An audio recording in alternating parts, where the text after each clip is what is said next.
always you. When did that ever change? Never, ever, ever. Well, okay. I need to kill the sound here. I don't remember this hawk kit, but... Oh, God, I have a story about that one. Yeah, it was when Hawk started chroming everything. Well, okay, hang on, I gotta plug my headphone into my... All this time, and you're just now getting ready? And then we're going to have to have a looking with GoFundMe for Ken to get a laptop. Wait a minute. I'm not putting money in so Ken can get a lap dance. So close. Dad joke number 1 for the evening. Well, hello everybody. Max and Max's Models here with the usual suspects with Steve and that other guy. Ken.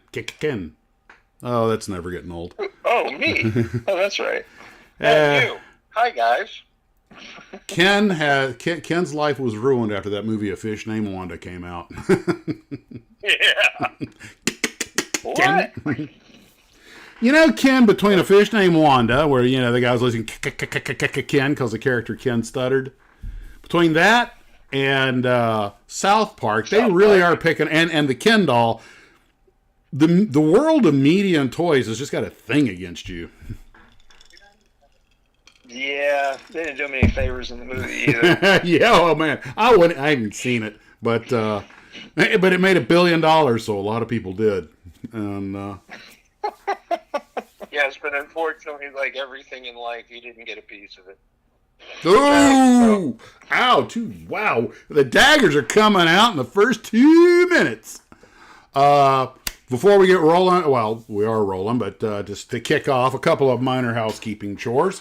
One, I did start working on the Korean War group build today. A lot of great entries. Obviously, as you guys have witnessed, if you had to endure the intro, which, by the way, my recommendation is turn the sound down and crank up the music you like until we go live. It's just placeholder stuff. And you're going to be hearing a lot of that kind of freebie stuff in the future because we got burned. The Dreamberry, too, did a song for us. Repops will do it. One of the best ones he's done. He's done some good, although my personal is I'm in Fine Scale Modeler. But anyway, it was done to the tune of Hallelujah. And they popped him.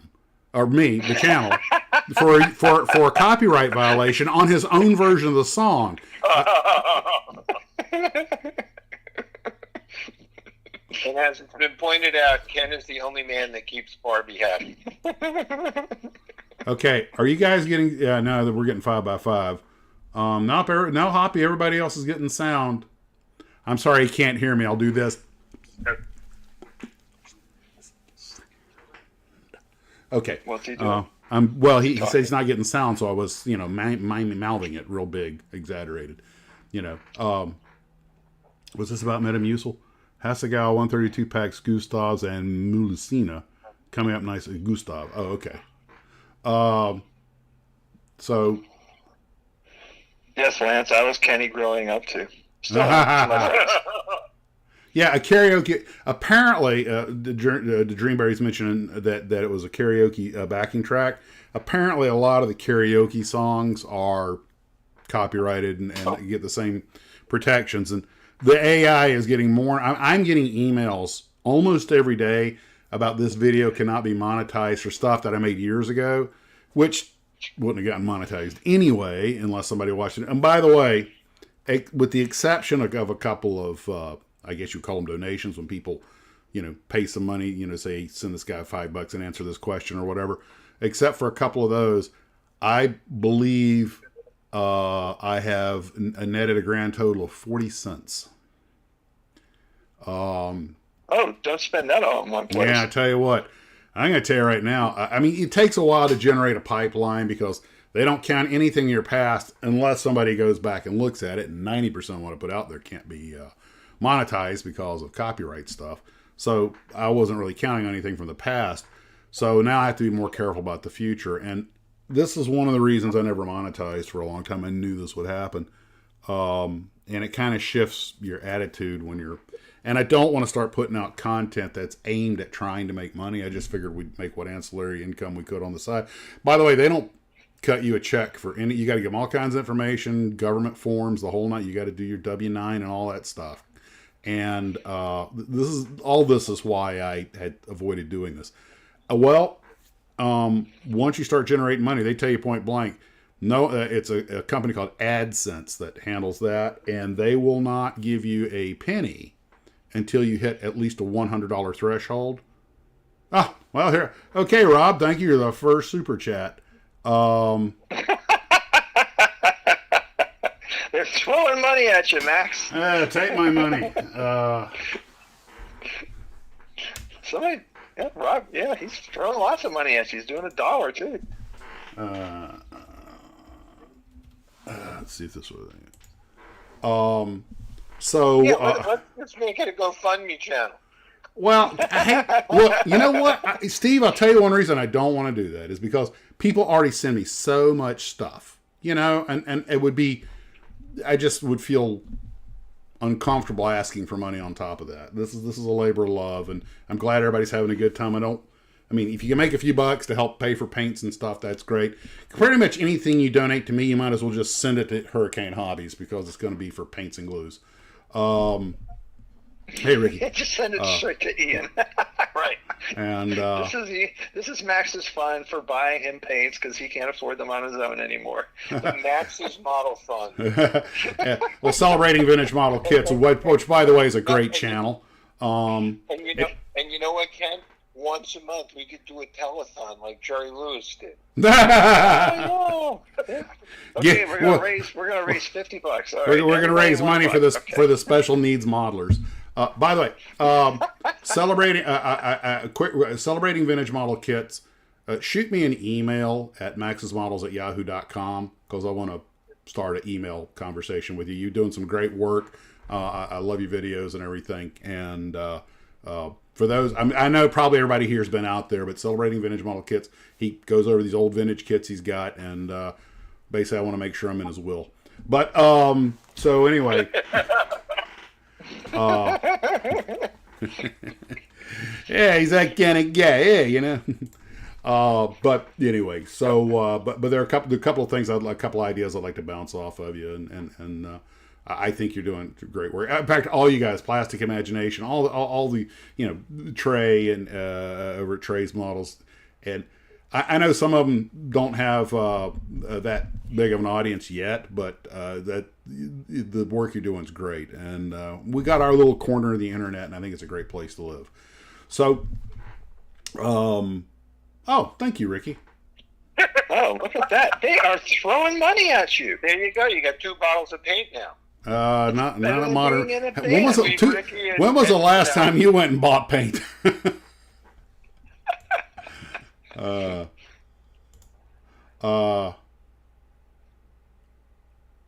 Did you send me one for the Korea build? Okay. I probably, I don't know if that is your email handle. Cause which one did you send me? Anyway, by the way, great work on the Korean War stuff. And, one of the nice things is when we do the military builds is that things like the Marine Corps anthem and the Air Force song and all that stuff, those things are not copyrighted, so we can use them. They come in real handy. Dreamberry says no applause, just throw money. Yeah.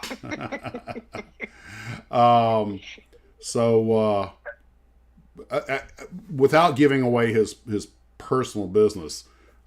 Some time back, I had a discussion with Mike Mishaps because his channel was doing fairly well, and then YouTube one day just arbitrarily changed the rules. What?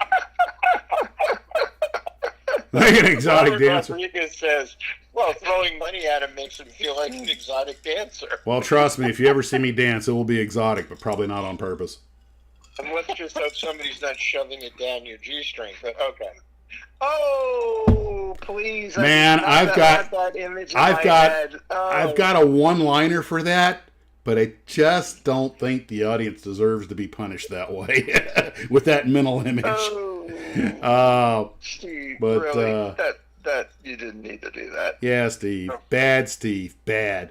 By the way, guys, I was telling. So I'm blinded. Okay. You don't want me to flash the camera again. Retinas will burn before they can close their eyelids. So I was. They'll demonetize them for a year. Demonetize. They'll send the YouTube cops after me. Oh, Ian, thank you.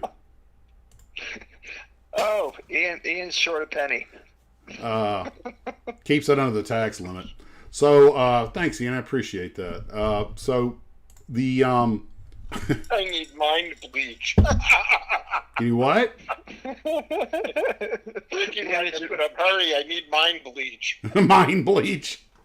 You realize we're getting more viewers now cutting up like this than we ever did talking about models. But anyway, so what? Oh, by the way, I was pointing this out to Ken and Steve. I ran out of whiskey, so I'm having a Cuba Libre because now I don't give a crap if people see me have a cocktail. Just like Fredo in The Godfather.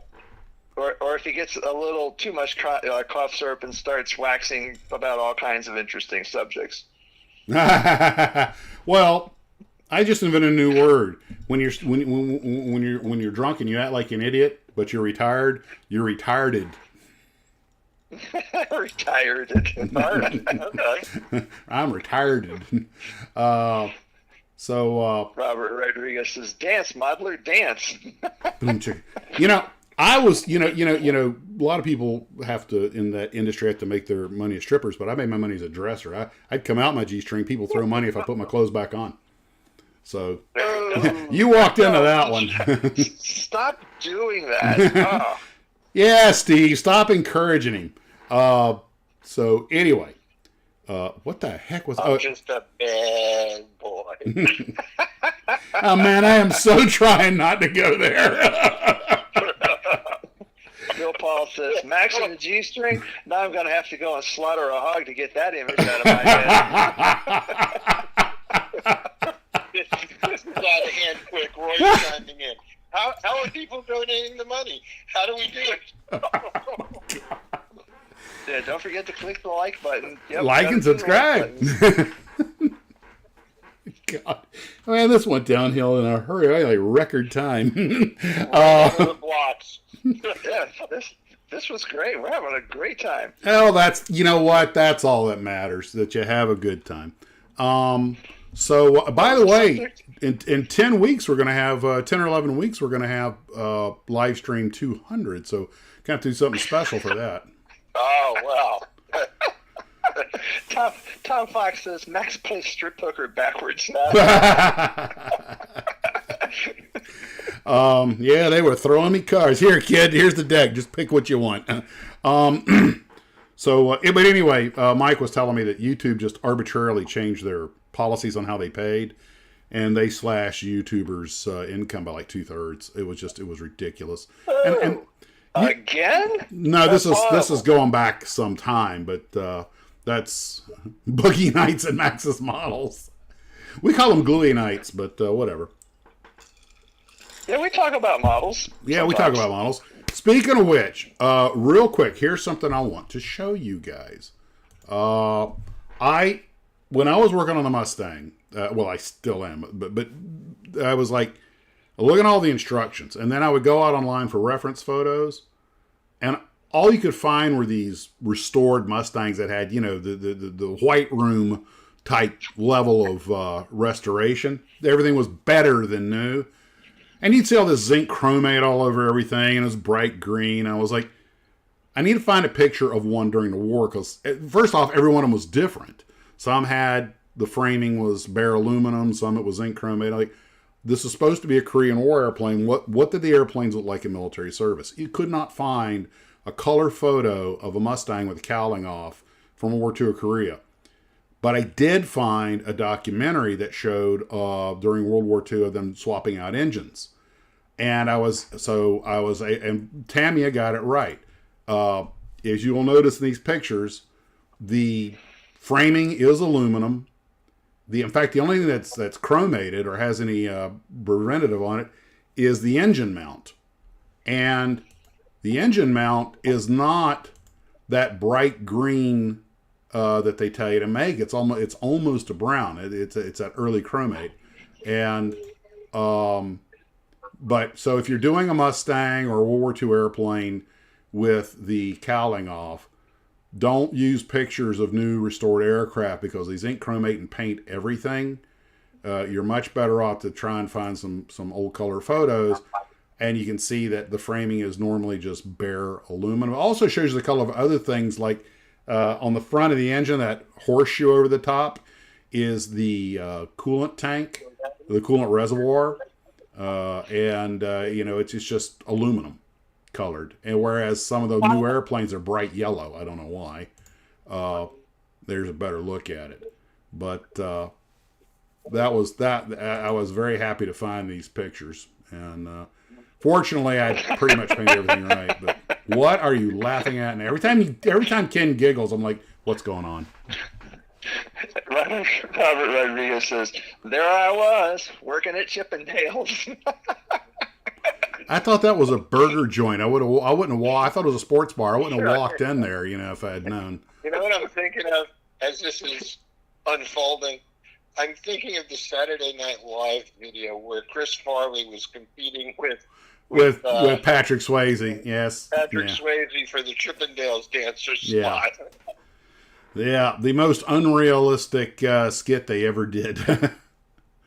But hilarious. But everybody's going to remember Farley for living in a van down by the river.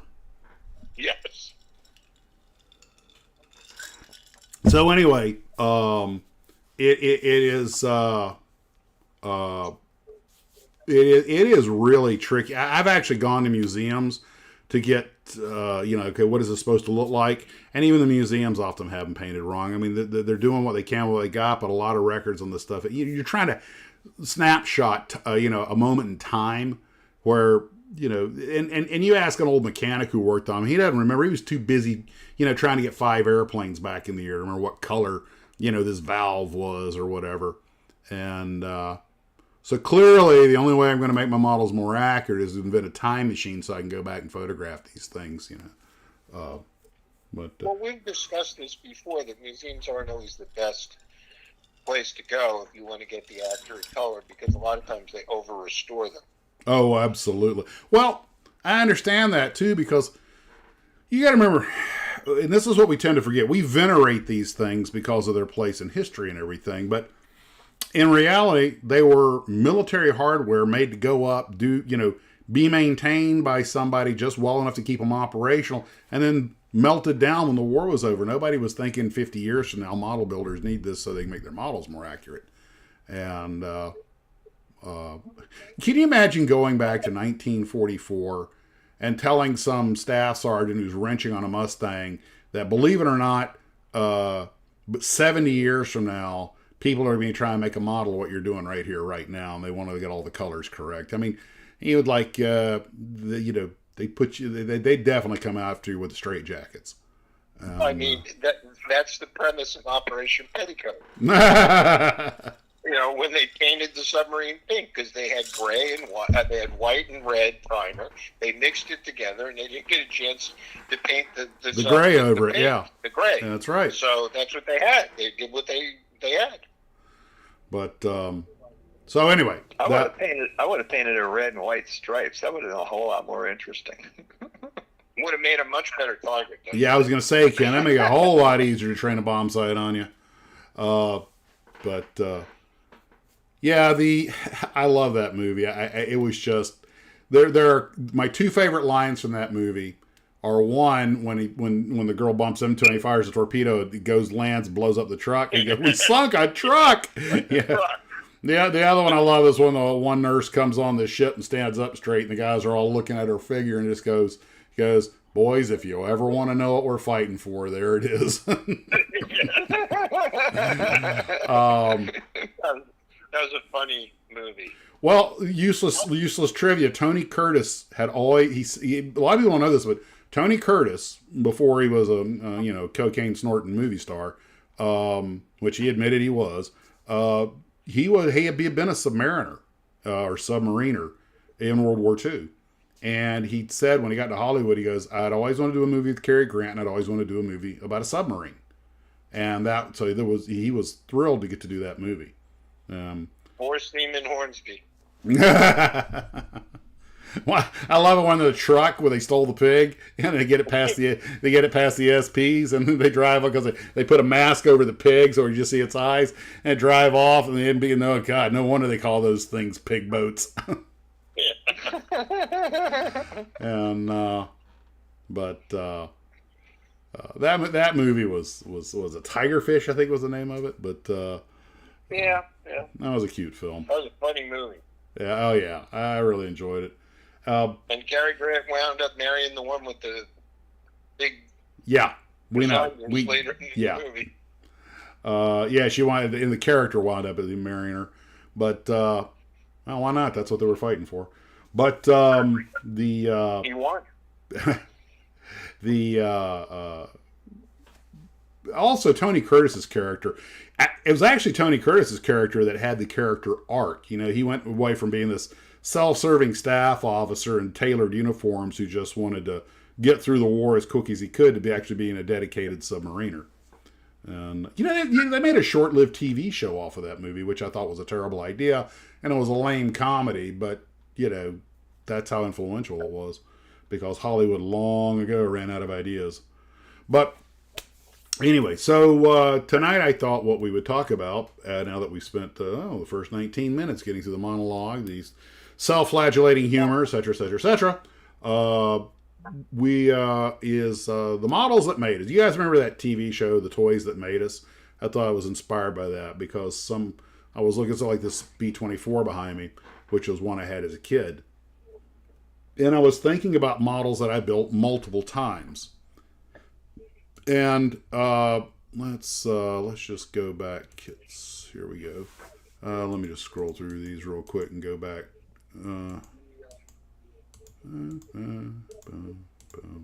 Start with. Okay. Most of these models, between me and my brothers, we had multiple times. If you see one box up here, then I probably had it at least once in that boxing. Here you have Puff the Magic Dragon with the artwork by Morgan. And I had that very one with the psychedelic Puff the Magic Dragon. And if you guys remember, in fact, I still have another one I got on the shelf right now. My brother actually had it. And you guys remember this kit came pre-painted. All you had to do was glue it together. And I won't say I was annoyed by the simplicity of it. I was a little surprised by it, but I loved it. Then, of course, I saw the movie The Green Berets where they demonstrated it, and I was like, oh, now it is super cool. And I imagine, now, you guys know I mostly did model airplanes as a kid, so the vast bulk of these will be model airplanes, but... oh, interesting. What? What? I'll probably pronounce it wrong, but I think it's Guido R. Says MiG-29 parts would not fit another aircraft. They are hand-fitted too. That doesn't surprise me. I'd heard that MiGs are handmade, so they're not mil-spec like our equipment, so it's hard to exchange parts, especially like fuselage components. That I wouldn't say it can't be done, but they have to be hand-fitted. All those people in the gulag have to have a job. Oh, so, okay, Celebrating Aviation, only one issue was pre-painted. Okay, well, that was the one I got. I did not know that. I assume they all were, just because the one I got was. Now, next we have the armored vehicles. Now, first, you guys got to understand, I was pretty monogram-centric as a kid, partly because that's what the local dime stores carried a lot of. I mean, they had a few Tamiyas, some Auroras and stuff, but generally speaking, where it came to planes and tanks, it was generally monogram stuff, so a lot of monogram kits. I built that M3 Lee a couple of times, the Patton tank several times. I think we built the Flak Panzer, the Ostwind once. And not only have I built the Panzer Kampfwagen 4 a couple of times, I built it not that long ago. It's up on my shelf in the Tarbis right now. And it's actually one that's still in production under the monogram name. You know, Revell's putting it out with monogram still on the box. I don't know what made him make that decision. But monogram did very little armor. But what they did was good. I mean, you know, for the time and what it was and everything. Although they did a lot of it in 1/32nd scale. So that was where everybody else had standardized on 1/35th. I'm not. Of course, they were making this stuff before 135th had become the norm, and they weren't going to cut new molds just for that. Plus, plenty of people mix up 135th and 132nd. They're close enough. You don't really notice it's less than 10%. John Ashley just said the same thing you were talking about before, is that the monogram kits fit together better than the Revell kits. I think so. That's been my experience. Now, this deuce and a half, I've had it, I don't know how many times. Something about this old truck, I just always loved the look of it and everything. It came with a little guy on the motorcycle, at least the ones I got did. And given that same truck is used in several other kits, the basic model, like the Lacrosse Missile, because they're all mounted on the same vehicle. I think that's an M35. But but one thing I did until recently, when I learned to take my time and be more careful, as a kid, every time I built this truck, I snapped at least one of the axles off trying to put the wheels on. Because at 12 years old, I was too dumb to realize brute force does not cure all. But I what? That does not surprise me. Oh, yeah. But I imagine, Guido's talking about. I didn't know that. That's cool. But Guido's thought about he didn't have access to monogram. One thing I realized was, and I don't know why, it's just probably what vendor you're dealing with. The dominance of a particular kit model company, at least in the 60s and 70s, maybe the 80s, largely due to where you lived. I mean, there was a certain amount of geography related to it. Where I lived in North Florida, monogram was all over the place, and a good amount of Revell and some Aurora. But if you wanted to get Tamiya or something, you had to go to the big city, like Tallahassee or something. And so it's almost like monogram was made for the rural community. But I had it also, with places like Tamiya and Keller and a couple of the other, foreign brands, it all depended on who was the U.S. importer. Yeah, that's what I always figured it was, yeah. And a lot of that stuff came in on the West Coast. I'm sure you can find a lot more Tamiya west of the Mississippi. I mean, I grew up in a time, if you guys ever seen the original Smokey and the Bandit, I grew up in a time when you weren't allowed to bring Coors beer east of the Mississippi. Mm-hmm. My sister came home, she had a CJ5, which, by the way, the family still has. And she came home from Texas, and she brought a case of Coors with her. I'd never tasted a Coors beer, but I was like 15, so I wasn't supposed to be tasting beer at all. That's funny. Anyway, so... we made up for that, didn't we? But I was like, all right, my awesome sister, the bootlegger. Well, if you remember, that's what the original Smokey and the Bandit, eastbound and down.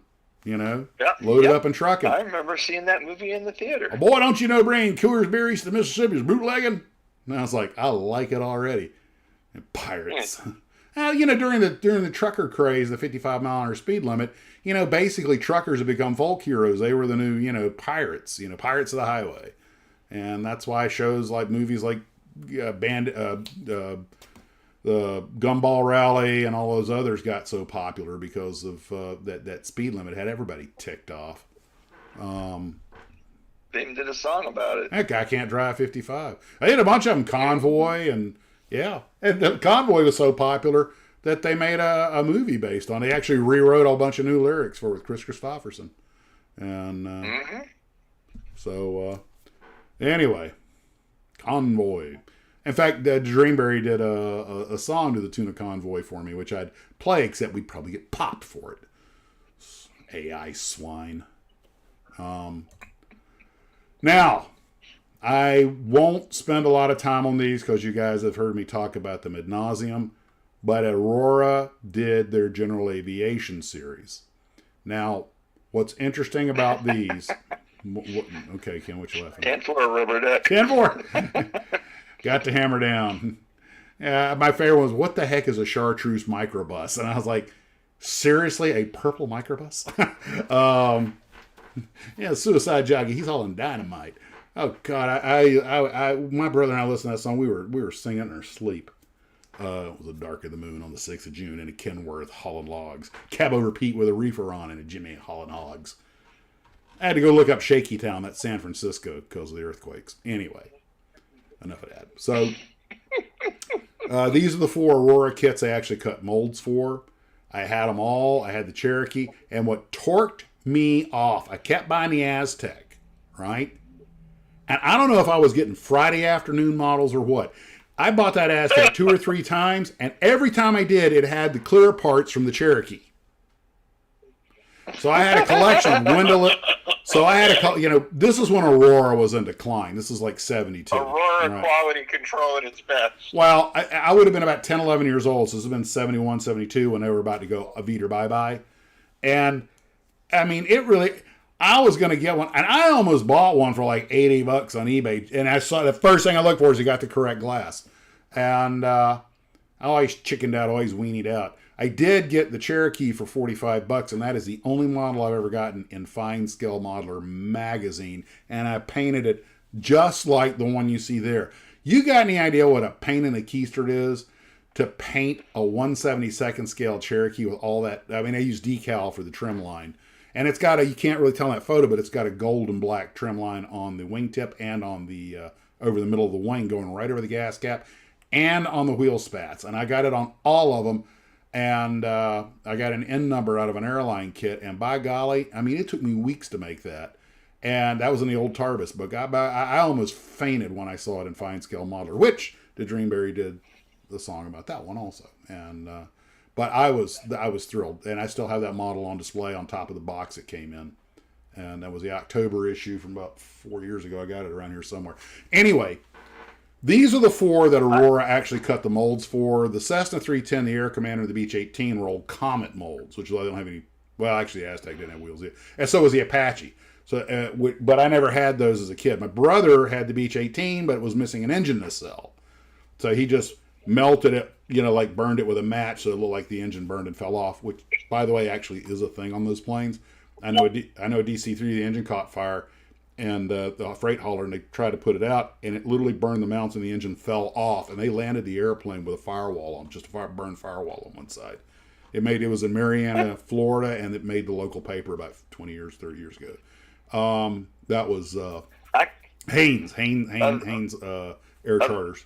Of these 4, the only plane I've flown is the Cherokee 180. That's like your favorite plane. I really like the nickname of the Skymaster. Oh yeah, the Skymaster's got the coolest name ever. And to be honest, I like the Skymaster. Not a lot of people gripe about it. The nickname. Oh, the Mixmaster? Yeah. But it's not the first plane to have that name. Remember that thing Douglas put out that had the contra-rotating props in the tail? And they later converted it into a jet. That was also called the Mixmaster. Which one was that? Oh God, I forgot the designation. Douglas made that straight-winged tricycle gear airplane with the bug-eye canopies, but it had a contra-rotating prop sticking out the tail, and it had the 4-piece tail. Vertical fin went up and down to protect the prop. And oh God, what was it? Somebody's going to put it in here in a minute, I'm sure. And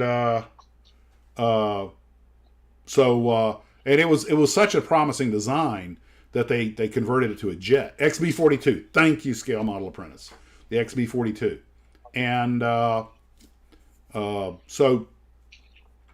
it had the nickname Mixmaster before that, didn't it? It was setting world records.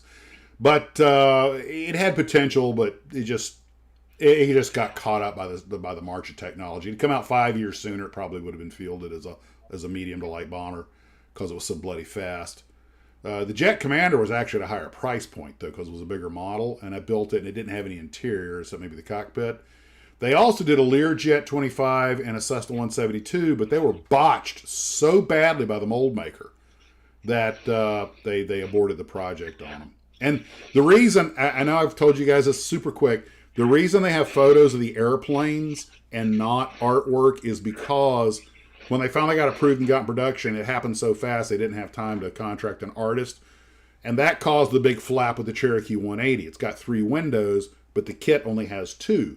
Because the kit was a 64, and I believe the one in the photo is a 65 or 66, and Piper had added a window, so that was, the photograph doesn't match the model. Anyway, I've done an entire video on that if you really want to go see it. It's out there somewhere. But The Skymaster, a lot of people malign it. You know, it was designed to be a super safe twin, push-pull, no rollover tendency. Their accident rate and mishap rate is almost exactly the same as any other twin. But I've flown them, and it's just a big hairy Cessna. It's very easy to fly. You'll notice the cockpit is forward of the wing, so Ken, Yes. when you turn for the runway, the wing does not block your view of the runway. That's right. You can see where you're going. And it's a six-place airplane if you're flying with 3-year-olds, because that middle seat has zero legroom. And if you got kids, that's fine. It's really more of a serious 4-place airplane. There is no baggage compartment. All right, so everything's got to go in the cockpit. You can get a belly bin for them, but that kills your single engine performance. Hell, that kills all your performance. So I would not mind having a Skymaster as especially a later model one, as and set it up as a 4-seater. Then it'd make a pretty nice plane.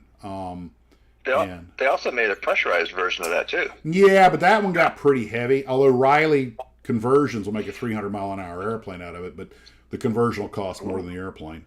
But they put a pair of 350s on it, and clip the wingtips, cuff them, put vortex generator. I mean, it's a monster mod. But the guys who have them are like, phew, the thing moves like a scalding cat.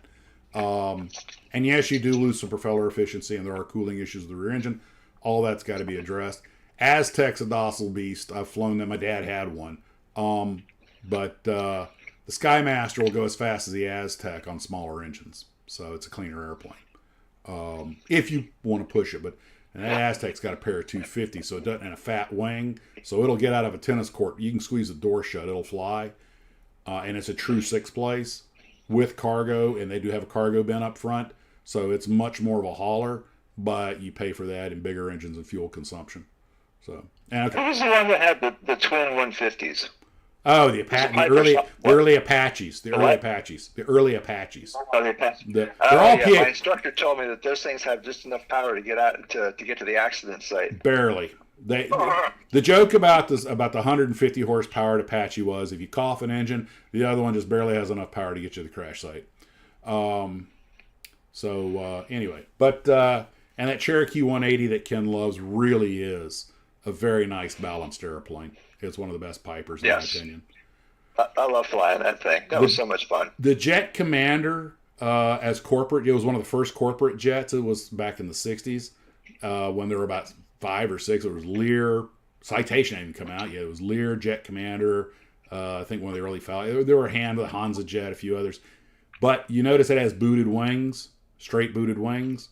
Anytime you see a jet with booted wings, it tells you it's not that fast. And but they were roomy inside. They had an airline style cockpit. They were made to be flown by a 2-man crew. So it was a nice airplane. Just wasn't it ate a lot of runway, but didn't go that fast. Didn't go, but it was still a popular airplane. And it evolved into the Astrojet, which more or less is still made today in a very highly changed form. Okay, looks a lot like a Westwind. It is. That's what became the Westwind. It's exactly what it is. No wonder it looks so much like it. Okay. The Westwind is basically that thing with fan jets on it. The Westwind 2 had the cuff tips and everything. Next, we have a kit that I built countless times. I must have built this at least 6 or 7 times. And ironically, not one of my favorite kits, but it does have, like Steve was pointing out, a lot of play value. The wings fold, the gears retract, the hook comes out, the tail wheel drops, and of course the prop spins.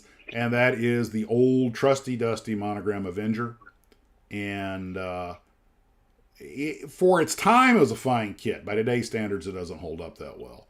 But did a lot of stuff though. Yeah, it did. And it had a pretty complex folding wing mechanism on it for a 148 scale kit. And I built it so many times. I always made sure the wheels went up and down. But they're plastic. You play with it enough, that crap's going to break. And you had the little triangular flap you see sticking off the bottom wing. That folded up and down. That was necessary to get the wing to fold.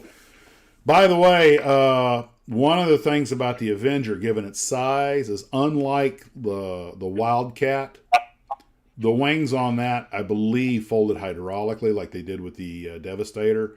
I don't think the crew folded them up, but I could be wrong on that. But it was Now, you got to now understand. that's interesting. Somebody, where did that go? What? Edward Bender says someone making a hybrid Skymaster, gas back engine and front engine all electric. Actually, Conroy took a Skymaster and did something I always thought should have been done. I didn't realize somebody had done it.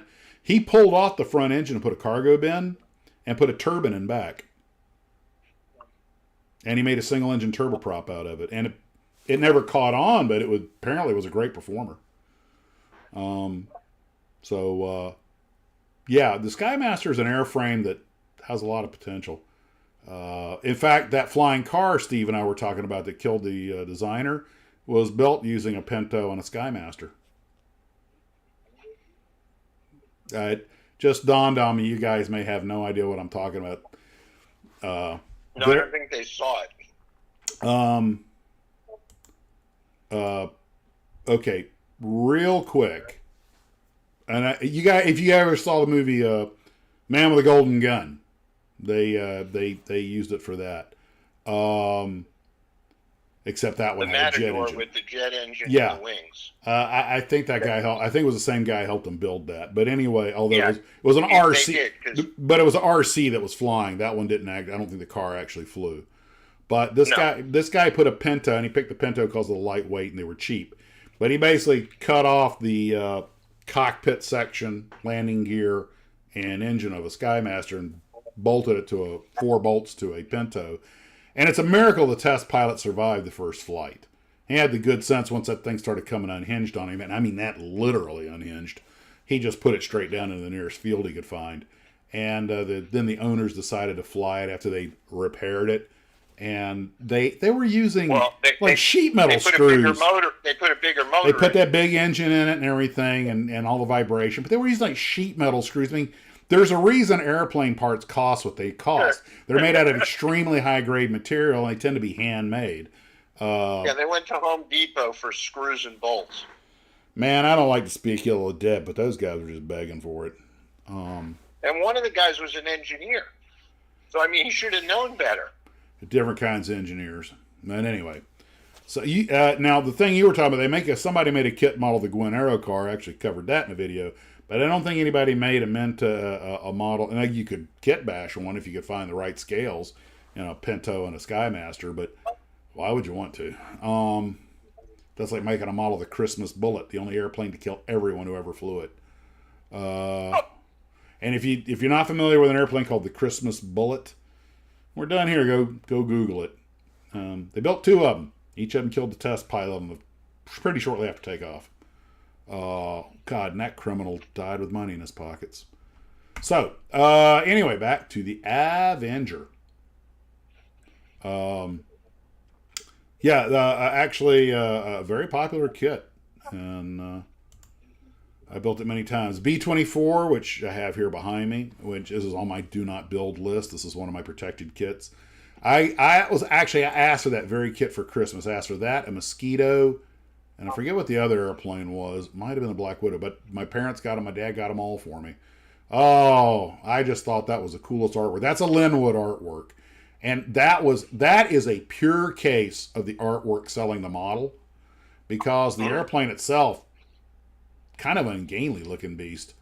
But I saw that artwork and I was like, ooh, I didn't even realize the time was the Palesti raid.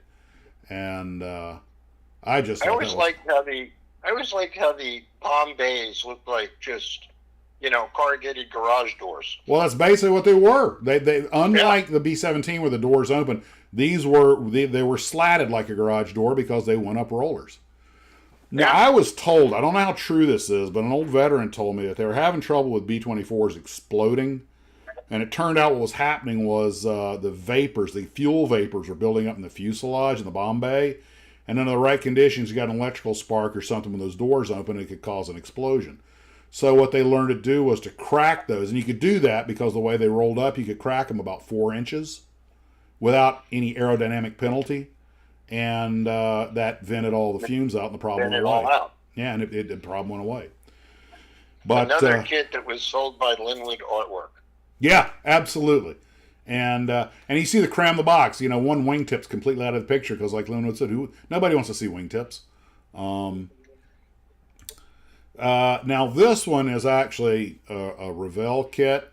We built a few times. I bought it for a friend of mine for his Christmas present. We had one hanging on our ceiling, and it was, of course, the B-25. And that's the one on the lower right is the one I used to do the B-25. Our first group build was a B-25 build, and I still have it on display in the shelf. But makes one of two versions. Always loved that when you had choices. You know, you can make the C or the D model. And oh yeah, funny you should mention that. Ryan is bringing up here that we have the U.S. Star with the RAF flash on the tail. I just sent Mike Machat a photograph earlier to ask him. I saw a picture of a bunch of P-51As. One of them had the big American Star on the side and the British flash on the tail. And I was asking Mike if he knew what that is about. I hadn't heard back from him yet. But actually, I think in this case, that might, and I could very well be wrong about this, that might have been a squadron logo. But I'm not really sure what the story was on that. I'd like to find out. I do know that during Normandy, all the British vehicles had a big white American Star painted on them because they figured it was better to do that than risk a fratricide. So British and American vehicles all had the American Star. I don't know exactly what that was, but I think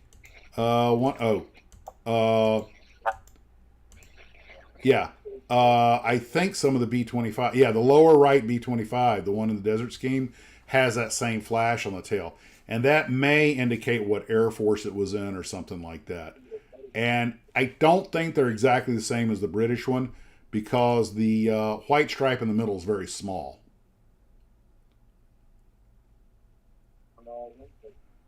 No, I don't know. It looked like it was, Ryan, I don't know because it looked like it was at the factory, but I could be wrong.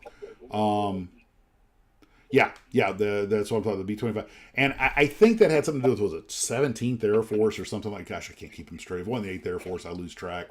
I'm that bad. Oh, it was an MTO. Okay, Mediterranean Theater of Operation insignia. I figured it was something like that. And that makes perfect sense. And it's not exactly the same as the British one, as I point out. The white stripe in the middle is actually very thin. The British one, they're equidistant. And that may have been what the flash on the tail was all about. Although, do I have that Mustang picture? Let me look real quick. You know what? I didn't save it. I didn't save it. I just stapled it into the email, so I don't have it. Anyway, now the next one, I built this kit several times, and I'm pretty sure it came out of this very box, and it's the Grumman F8F Bearcat. And I got curious because I never heard of Bearcat. So I went, and there is a small animal called a Bearcat from like Malaysia or somewhere in Southeast Asia. So the Bearcat is an animal. It's not a name they just made up. But anyway, I know most of you guys probably already know that the Bearcats were on their way to the Pacific when the war ended. So they are World War II aircraft, but they didn't get out in time to see combat. And of course, if you've been to the Reno Air Races, you know they're fast as a scalded cat. But I remember because I was building it and I was just in my mind as a kid, I was envisioning myself being a young ensign flying a Bearcat. And somebody said, it was like in the 70s in a Flying Magazine article, somebody made a comment about, in like a letter to the editor back when that was a thing, about, I can't believe they put 21-year-old, 22-year-old ensigns with 250 hours in these things off carriers. And the response from the writer was, well, the Navy had lots of ensigns and lots of Bearcats. That airplane, for as good as it was, had an amazingly short service life. It was only in service 4 or 5 years. It was gone before Korea, in American service. We'd given them to the French and a bunch of other countries. But the Navy, of course, was going all jet. Luckily, they held on to their Corsairs and their Sky Raiders because they were going to need them in Korea. But the Bearcat was a pure fighter. And they were like, nah, we got, Banshees and Panthers for that. So it was gone in just a few years. It went to reserve squadrons, and that was it. Like the pinnacle of piston. The only airplane that probably would give it a run for the money or outperformed a Bearcat might have been a Hawker Sea Fury. And but I remember I built that kit more than once. And now this one I just built. This one I just built recently again, and I built it several times as a kid in both these boxes. I can remember at the store looking at it, and I always thought the Germans made cool airplanes. That's, of course, the Messerschmitt 110. And I think my brothers built them. I mean, my family probably was helping to put Monogram, the guys at Monogram's kids through school, because we were buying just about everything Monogram, especially the World War II stuff. Mostly 148 scale, although that's a 172nd. And it's a good, it is what it is. By today's standards, people will go, well, it's not very detailed. Man, it's a 170 scale of BF 110. How much do you need? And I never got into over detailing 172nd scale aircraft. Good God, I can barely see them. And of course, you guys know I just did the Goshawk F11.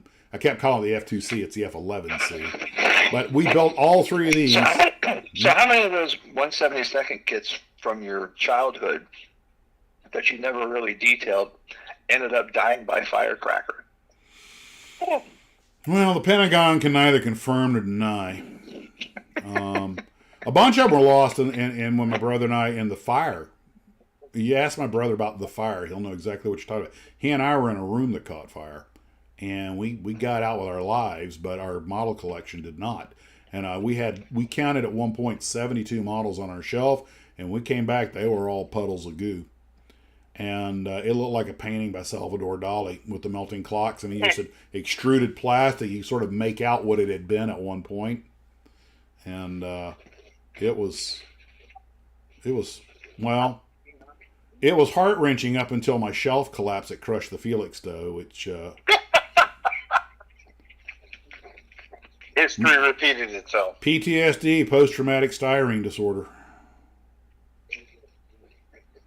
But yeah, more than one of them. But I had an 8mm movie camera, so usually they met their fiery end on film. Oh, if I still had those films. I know my 124 scale ME 109 did over that way. And we actually threw gas on it, so it went worm. Oh, God. Man, I don't care what they say. Running with scissors and children with matches. That spells a good time to me. Nathan says, did you ever find out what caused the fire? Oh, we knew. My brother rolled over and his pillow had fallen against a space heater, and we turned it off before we went to sleep. But it got ice cold in there, and one of my sisters saw us in there sleeping, in the freezing cold. And yes, it gets freezing cold in Florida, so she cranked the space heater on for us to warm us up. Then later on, he rolled over and his pillow fell against it and caught fire. When we woke up, that fire was up to the ceiling, and it looked like something out of a ghost movie, because you could see the pillow through the fire. So we instantly knew what had happened. And I remember waking up, and he was tugging at my toe and rubbing his eye. He's like 8 years old, and pointing at the fire. And I looked at it like, zoinks, and away, And we looked at each other, and both of us had the same thought. I want to be the one to tell Mom and Dad. And we literally ran into each other heading for the door. Okay? Trying to be the first one up the stairs to tell our parents. And I seem to remember running into the door because when we hit it, he bounced off the wall, hit the door, pushed the door in front of me. I went straight in the door, backed up, got to the left, went right behind him. And I think I ran over him going up the stairs. I believe I tried to trample him so I could get out ahead of him. This is very Ben-Hur in the chariot race, right? And we got up to the top of the stairs, which had another door, which thank God wasn't locked. We threw our parents' bedroom door open, which was right there, flipped on the light, and in unison said, "Our room's on fire!" And my parents... Thank God they weren't doing anything in the middle of the night that you should have seen as children. Yeah, well... That would have just been the icing on the story. Your mind always goes to these places, Steve. You should really see a therapist. It's a lot of Twilight Zone episodes. Yeah, I tell you what. Kind of just go together. But what I remember was both of them swung they both threw the covers up off the bed, and they went up and came down like a parachute. And before those covers could get back on the bed, my dad was on the phone to the fire department, and my mom was out the door rounding everybody up. I mean, they swung into action like superheroes. And we did a head count, and my little sister was missing. Did you have fire extinguishers in the house? We did after that. Which brings up, since you brought that up, interesting point. So, hey, since you brought that very point up, I will offer you this. My dad was the mayor pro tem at the time, and because we had a city commission, he was on the commission, and they rotated the seat of mayor for 2 years, so he was the mayor pro tem. The first car to get to the scene was a police car. The officer grabbed the fire extinguisher, went down there, and it was expended. And at the mayor's house. So we did a head count. My little sister was missing, so my mom kind of started to freak a little bit. The police and the fire department went down there looking for her. The fire truck got there. The fireman went down, passed out because his respirator was out of oxygen. So they found my sister. We had a second little pool house by our swimming pool. They found her down there. She had just, in the midst of everything, she had just walked out, and it was cold outside. She goes, "This is boring." So she went down to our little pool house and just crawled in bed and went back to sleep. She not one to excite easily. And when she was near water. Steve, they're picking on you. Steve's a Yankee. What else would you expect? Fair enough. Nathan Bond says, "I swear to God, this story, it's like it's straight out of Monty Python." It kind of was. Now, let me tell you what happened the next day. My father, the mayor, and I'm going to add some writer embellishment there. We had what was called a Department of Public Safety. It was police and fire, because we're only a town of about 10 or 11,000 people. So every cop was a firefighter. Every firefighter was a cop, for the most part. And we had one chief. And we had a major that ran the police and a major that ran the fire, but only one chief. And he had the chief's heels locked, basically. And it's like, I want to know why your firemen are running around with respirators out of air and fire extinguishers that have been expended. You're going to do an inspection today on all your equipment. And by God, the next day, every cruiser had a charged fire extinguisher and every respirator was ready to deploy. And they checked out a lot of other equipment that was, typical small town issues. But it wasn't because of a budget issue or anything like that. It was just pure unprofessionalism and laziness. And by God, he fixed that problem toot sweet. And so... Did Max's Pompadour make it out? That was the pre-Pompadour era. That came by later. And my hair was cut about like this back then. And the convenient thing about getting all of those fire extinguishers up to code was, didn't your dad own the local hardware store? He didn't sell fire extinguishers. Oh.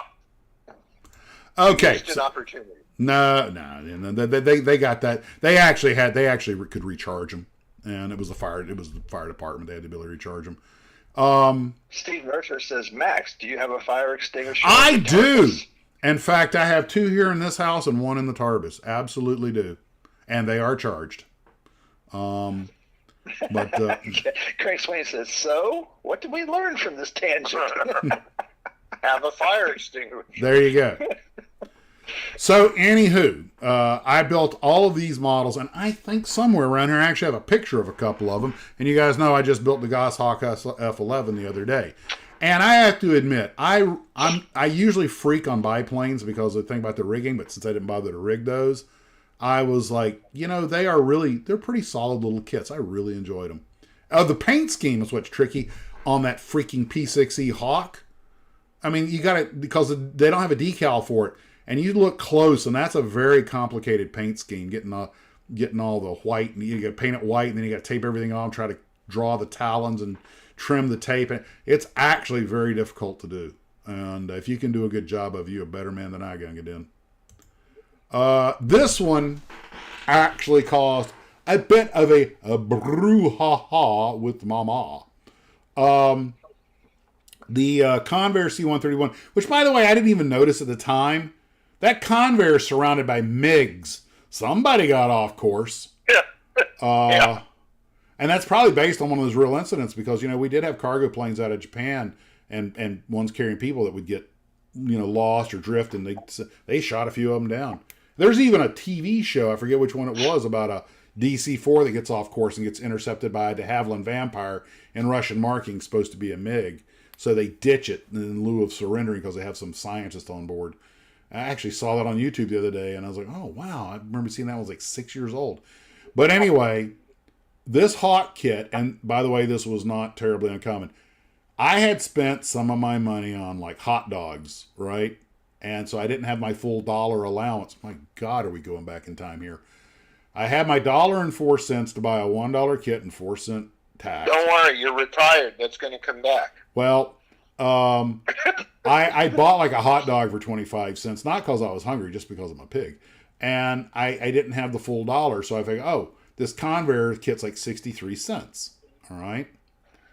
Now, I did not appreciate how much attention my mom paid to my model building. Yeah, it could be the Berlin airlift. That's possible. It's a good thought. I didn't think about that. So I bought it. I came home. I built it, and I showed it to my mom. Well, I was ticked because there were no acrylic parts in it. It didn't have a windshield. Now, I don't know if they left it out, but some people have told me that some of those early Hawk kits on that small scale did not actually come with the acrylic parts. And I've picked up a few old models since then that didn't have them. Some of the old Revell trucks didn't have them on like 148 scale. In fact, the guys at Atlantis, Pete was talking about how he's finally having the clear parts made for the Revell trucks. But anyway, well, I don't know. The Convair 2, I don't know. Came out in 46 or 47, I think. So maybe, who knows? Anywho, whatever. My mom looked at it and she goes, "You paid $1 for this?" I wasn't about to tell her I ate an unauthorized hot dog before lunch. So I was like, I just personally, that's too much. This should only be a 50 or 60 cent kit. I was flabbergasted that mom knew that. It didn't dawn on me. My mom was feeding a family of 9 on like a $50 or $60 a week paycheck, you know. That woman knew how to budget. I never underestimated her again. I was afraid she's going to make me take it back, and ladies going, it's only 63 cents. Where'd the other 37 cents go? In his belly. What do you think he's so fat? You know, like, I was actually scared. I was going to break during interrogation, you know. Yes, that is the way they bumped off Henry Blake and MASH. They had his plane go off course and get shot down by MiGs, which I learned actually did happen on a rare occasion. No, the Subic Bay stories are when you're drunk and with your buddies. But I saw that whole ping pong ball thing in that movie. Anyway, I say too much. Yeah, you already know what I... See, everyone knows what I'm talking about. Next model. Okay. One of my favorite... says, let's face it, a fire extinguisher is like a condom. It's better to have one and not need it than to need one and not have it. Yeah, that's precisely. Now, I bought this kit in the early 70s. I think Vietnam was still going on. And I fell in love with the OH-6. And great little helicopter. Trey worked on him in the Army. He told me a bunch of cool stuff about him. One of which is, you know, the Army still has a half dozen or so of the late model ones in a special ops unit because I didn't realize this. The Army's gotten rid of all of its Loach helicopters. They replaced them with Apaches, which I know 2 Loach pilots. Well, they also replaced them with drones. But I know 2 Loach pilots who were furious because they were used to doing things in a Loach that had great visibility. And they put them in Apache with those big chin bubbles on it and everything. They can't see squat. It's too heavy and it breaks all the time. And they were like, our Loach, we could be in here in 5 minutes. You know, the Apache, it's half an hour. A lot of complaints, but they should have kept it. Well, the Army did keep some, but I always thought it was a great helicopter long before Magnum PI came out. And so I built that model, and except for the trouble I had fitting the clear plexiglass on the front, that was one of the only 1/32 scale kits I had. It's not a perfect kit, but it's okay, especially for when it came out. You can certainly make something nice out of it. But I only built it I built it one time, and I've got the little one that I built a while back that I did a video on. But that was another kit that was I think it was my second helicopter. Then the Cobras, and I believe I had this Cobra kit, which again, pretty basic but solid kit. And I love the old artwork. But I don't know who did that artwork. That might be a Morgan. I don't know. But I think I had this kit twice, or it may have just been once. I'm not sure. Years later, I built the S model, which is a much later kit and far more detailed. In fact, I still have it on the shelf. Now, I built this a while back. I don't know if I built this as a kid, but my older brother did. And when I got it, it was a white box. But I I don't know. It's not the best Corsair kit out there because, like the monogram kits, it has all the moving stuff, you know. And when you have all these moving parts, that means the seams don't fill in good unless you putty them and lock them in place. But still, I built it 10 or 15 years ago, and you know, it looks okay. They only gave you the Marine Corps option. Well, it would make sense for that version of the airplane, but I didn't realize till years later the upper left one and the middle one, the artwork kind of makes it like a Pacific Island, like during World War II. But that's post-war, so you know, I don't think they were flying from Palm Tree Islands off Korea, but maybe they were. Then again, it could just be some South Pacific basing. But anyway, built it. That kit I remember vividly. My brother hung his from in my dad's store, and one day I went by, it was gone, and I was like, "What happened to it?" And he was like, "Oh, some guy came with his kid. The kid was dying to have it, so I gave it to him." I was like, "Oh, that's one way to get rid of some of your built models. Hang them from the ceiling in a store, and when kids freak out and say, 'I want one,' just have them give them to them, and there you go. Good customer relations." This one, try that at the ends. These haven't fallen off the shelf and getting busted up. This one I built years ago. It fell off the shelf, got crushed. I kind of halfway rebuilt it. It's still on the shelf in the Tarbis. But my brother, again, another one that he built. And I didn't notice for a long time that one of the engines was riddled full of bullet holes. And I'm kind of like, why has he got the gear down at such a high altitude? But maybe he's getting ready to make a forced landing. Then I built this one several times, the Wildcat. And I remember that artwork. Or maybe he's just trying to slow down. Could be, because that's what you do when you got one engine smoking. What as I said about the B-36, I heard a funny thing about the B-36. You know, the 6 pistons and the 4 jets. It was 4 smoking, 2 choking, 2 burning, and 2 churning, and 2 unaccounted for.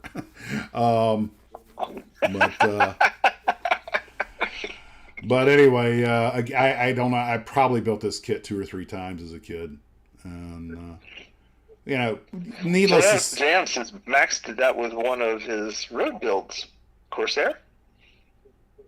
Oh, that was a little Corsair, and it was missing the canopy too. So I gave it to I left it in the hotel room. I actually have an updated version of this one in the stash, and I built it at least once as a kid, and I found it interesting. Technically, it is a World War II airplane because it did fly before the end of the war, but obviously it didn't get fielded till after the war. It saw combat in Korea. And that big thing, for those who don't know, that's how big a radar was in those days. But, and they just got one flying again. They just got an F-82 flying again recently after like a 10 or 12 year restoration. And, thing is, they got it flying. I'm kind of like, I think it's magnificent it's flying, but I'm kind of scared to see it fly, afraid something will happen. That's how we lost the last Heinkel 111, which was actually a Casa 1112, but still. I don't know how many times I built the Thunder Chief, maybe once, but I remember that artwork. And some of these kits, I'm not 100% sure if I ever built them, but I remember like looking at them at the store when trying to choose what to build. And by the way, this is by no means every kit I built as a kid. This is just, you know, and I know a lot of you guys have built these things, and this is more of a going back in time sort of thing and revisiting. This one, hey, Max. Yeah. Ray Elliott says the gear would come down on German bombers after being attacked. I remember reading about it in an RAF Battle of Britain pilot's book. I believe that the up blocks would get shot out. That makes sense. Because I've seen the footage of the 110 getting shot at, and you see the gears. And actually, there's actually footage of several German bombers, the gear coming down when they're getting shot at. I didn't know if they were trying to surrender, please stop shooting, we give up, or if it was what you just said, or a loss of hydraulic pressure. That would actually make perfect sense.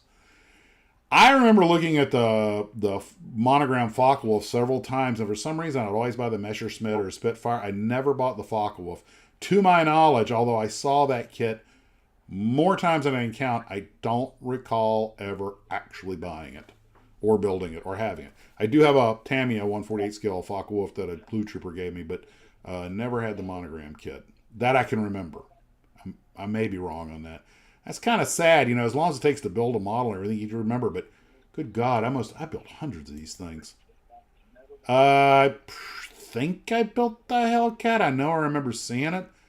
It and the Focke-Wulf, I may not have got them because the big radial engine just didn't look as sleek. I don't know.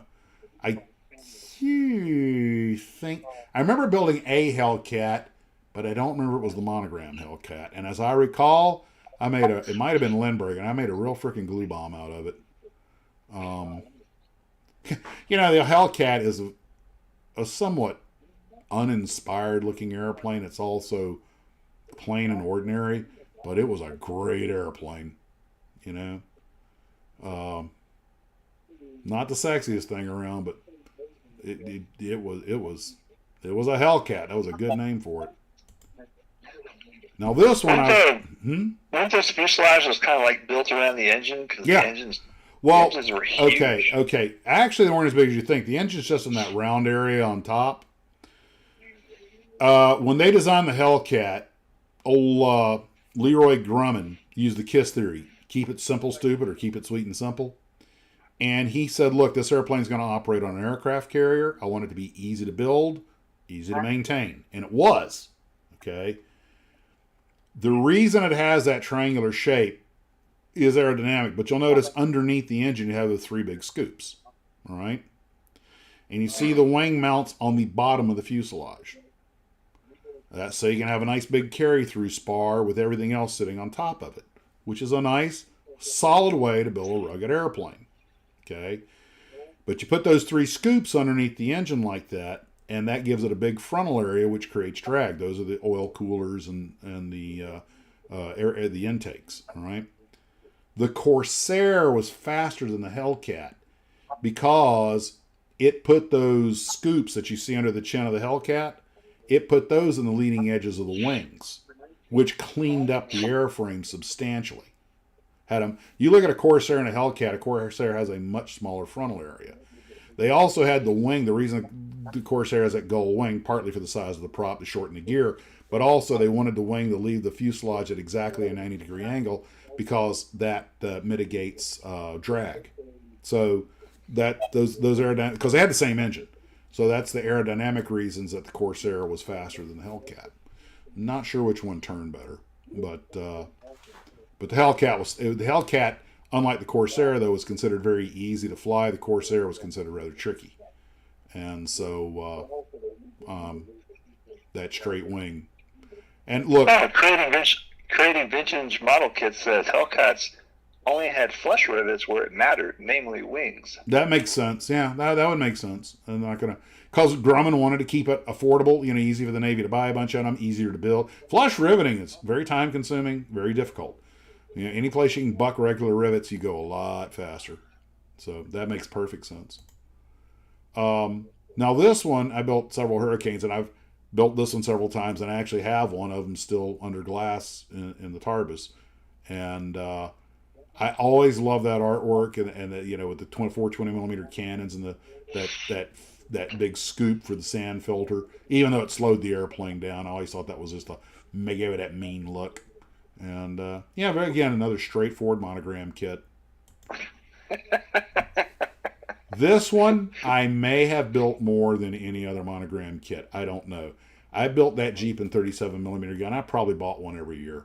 I just love that kit. Even though I still got one in the shed. Of course, I broke a wheel. I broke a freaking axle on it. But that was when the shed collapsed. But it was one of my favorite kits as a kid. I always thought the Jeep was just the coolest vehicle ever made. And, of course, that 37 millimeter pop gun was just a door knocker by the time the war broke out. But you bought a real one. I bought a real Jeep, yeah. But I look at it now and I realize it's not as good of a kit. It's very basic. It's not as detailed as these, because I've seen, you bought me that, was it Tamiya or Hasegawa one that's really nice that I still have. And NPC, they all, but they were larger scale, but it's still one of my, and just like Steve, you got that thing with that Revell. Jeep. Yeah. And you had to pay a pretty penny to get an original one, but you did a real nice job with it. And so I just have so many wonderful memories associated running around my 3-wheel Jeep because I'd broken a wheel off of it again, and I'd drive them, I'd be driving it across the carpet in my impromptu airfield made up of completely off-scale model airplanes, playing SAS, or Rat Patrol. I actually bought recently. I got a Kingfisher at one of the shows. The guy only won like $10 for it, and I built this several times as a kid. And I was a little kid when I got the first time, and I didn't realize it wasn't a fighter plane. But I saw that picture of the Kingfisher in the Pacific with like 7 guys hanging on to it, and I was kind of like, okay, that's just cool. Oh, what's his name? I forget, it was Ed Nash or Not a Pound for Air to Ground. One of them just did a thing not too long ago on the Kingfisher, and he talked about that photograph. And I mean, that guy had a busy day picking people up, and eventually got so many on the plane, the ocean, that they swamped it, and they had to shelf, get everybody off and sink it. Too bad, but they made a bunch of those things. Over 1,000 of them, I think. My dad was a mold maker at Monogram when I was a kid. Oh my gosh, that's awesome! Wow. Well, your dad helped make our childhood. I'm so far behind on all He the. might be an interesting person to interview. Yeah, because mold making was one of those black arts. You had to be part of the Witches Guild and everything. I mean, how they could grind those things out of steel with not hand tools, but there was no laser back then. It took skill and time and patience and artisanship. It's a skill. Max? Hmm? You might want to get him, have him come in and interview him on the channel. He might have some interesting stories. Email me at maxsmodels@yahoo.com, and we can possibly get the ball rolling on that. That would be an interesting thing, because I don't know if it was Mike or someone else whose dad was a mold maker. He was talking about they'd be at house trying to watch TV, and they'd hear tink, tink, tink in the kitchen because Dad was modifying a mold right there. And I was like, wow. It's not, it's not like there's an academy for mold makers. I don't know how you get the skills to do that. I even learned them to begin with. That brought home parts for the Connie and the Albatross. And Nick Argento told me that 40 years ago, when the auto industry was real big in America, that there were 1,500 companies that were what you would call mold making companies, and now there's like 50. And the of course, a lot of it's done with CNC machines and computers and lasers now, but it was a dark art, and I don't know how they learned it. Well, it was an apprentice trade. I would reckon so. I don't see how else you would learn. Yeah. No. This one I built several times, the ME262, and it's okay kit. Had a weak nose gear just like the real ME262. Garfield likes to live on the wild side here a little bit. Yeah. Right there on the edge. Yeah. I miss my ex-wife. I should go to the range. Yeah. So's the crowd.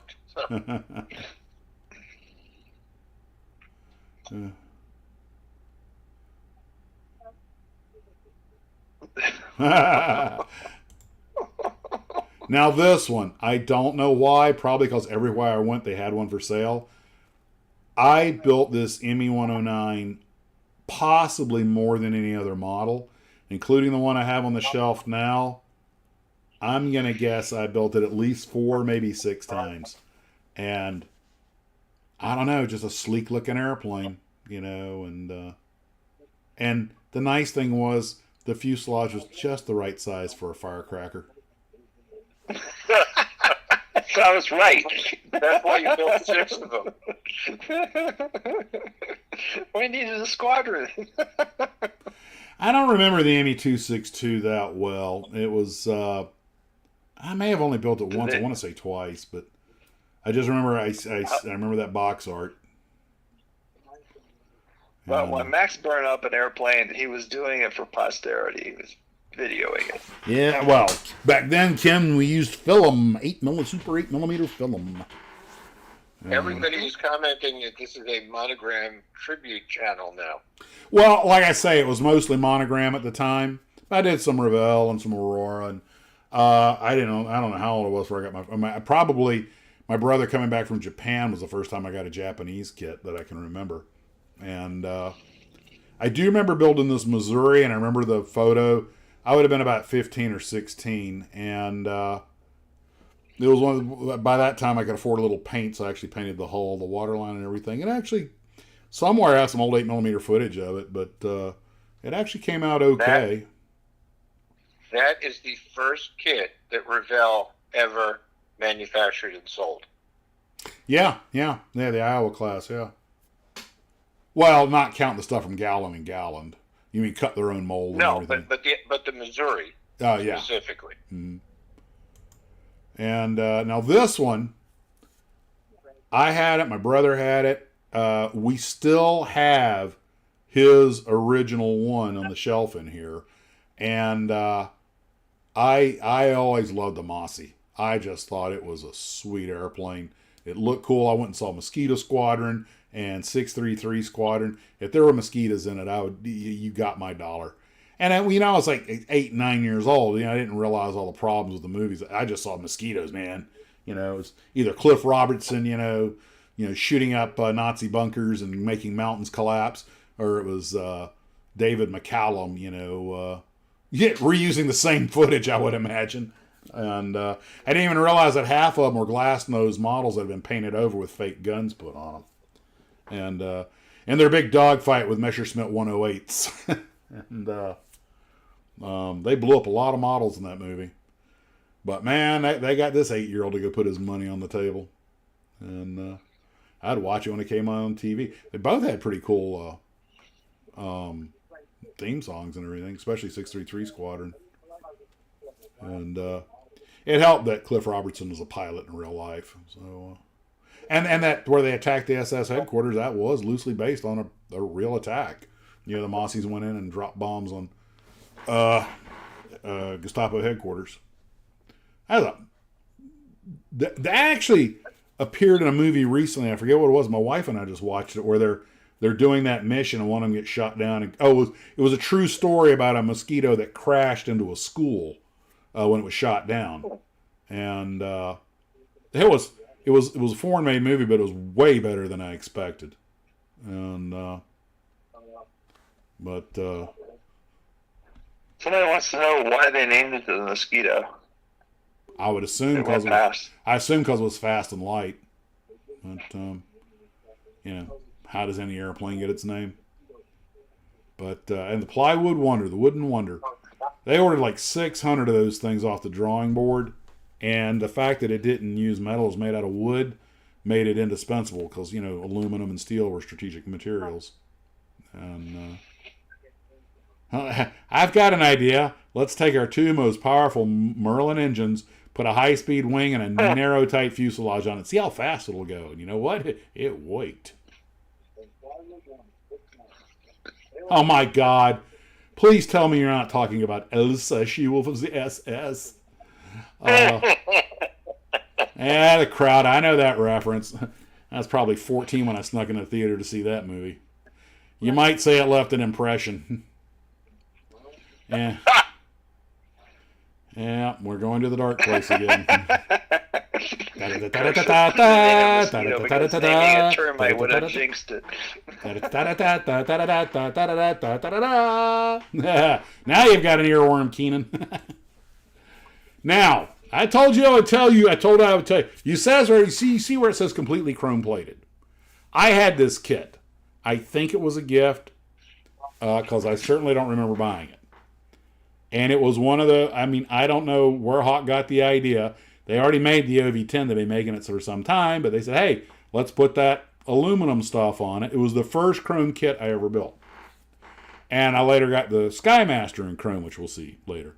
And I put it together, not knowing you were supposed to sand off the chrome before you made the parts. Let's just say it wasn't going to go into fine scale modeler when I was done with it.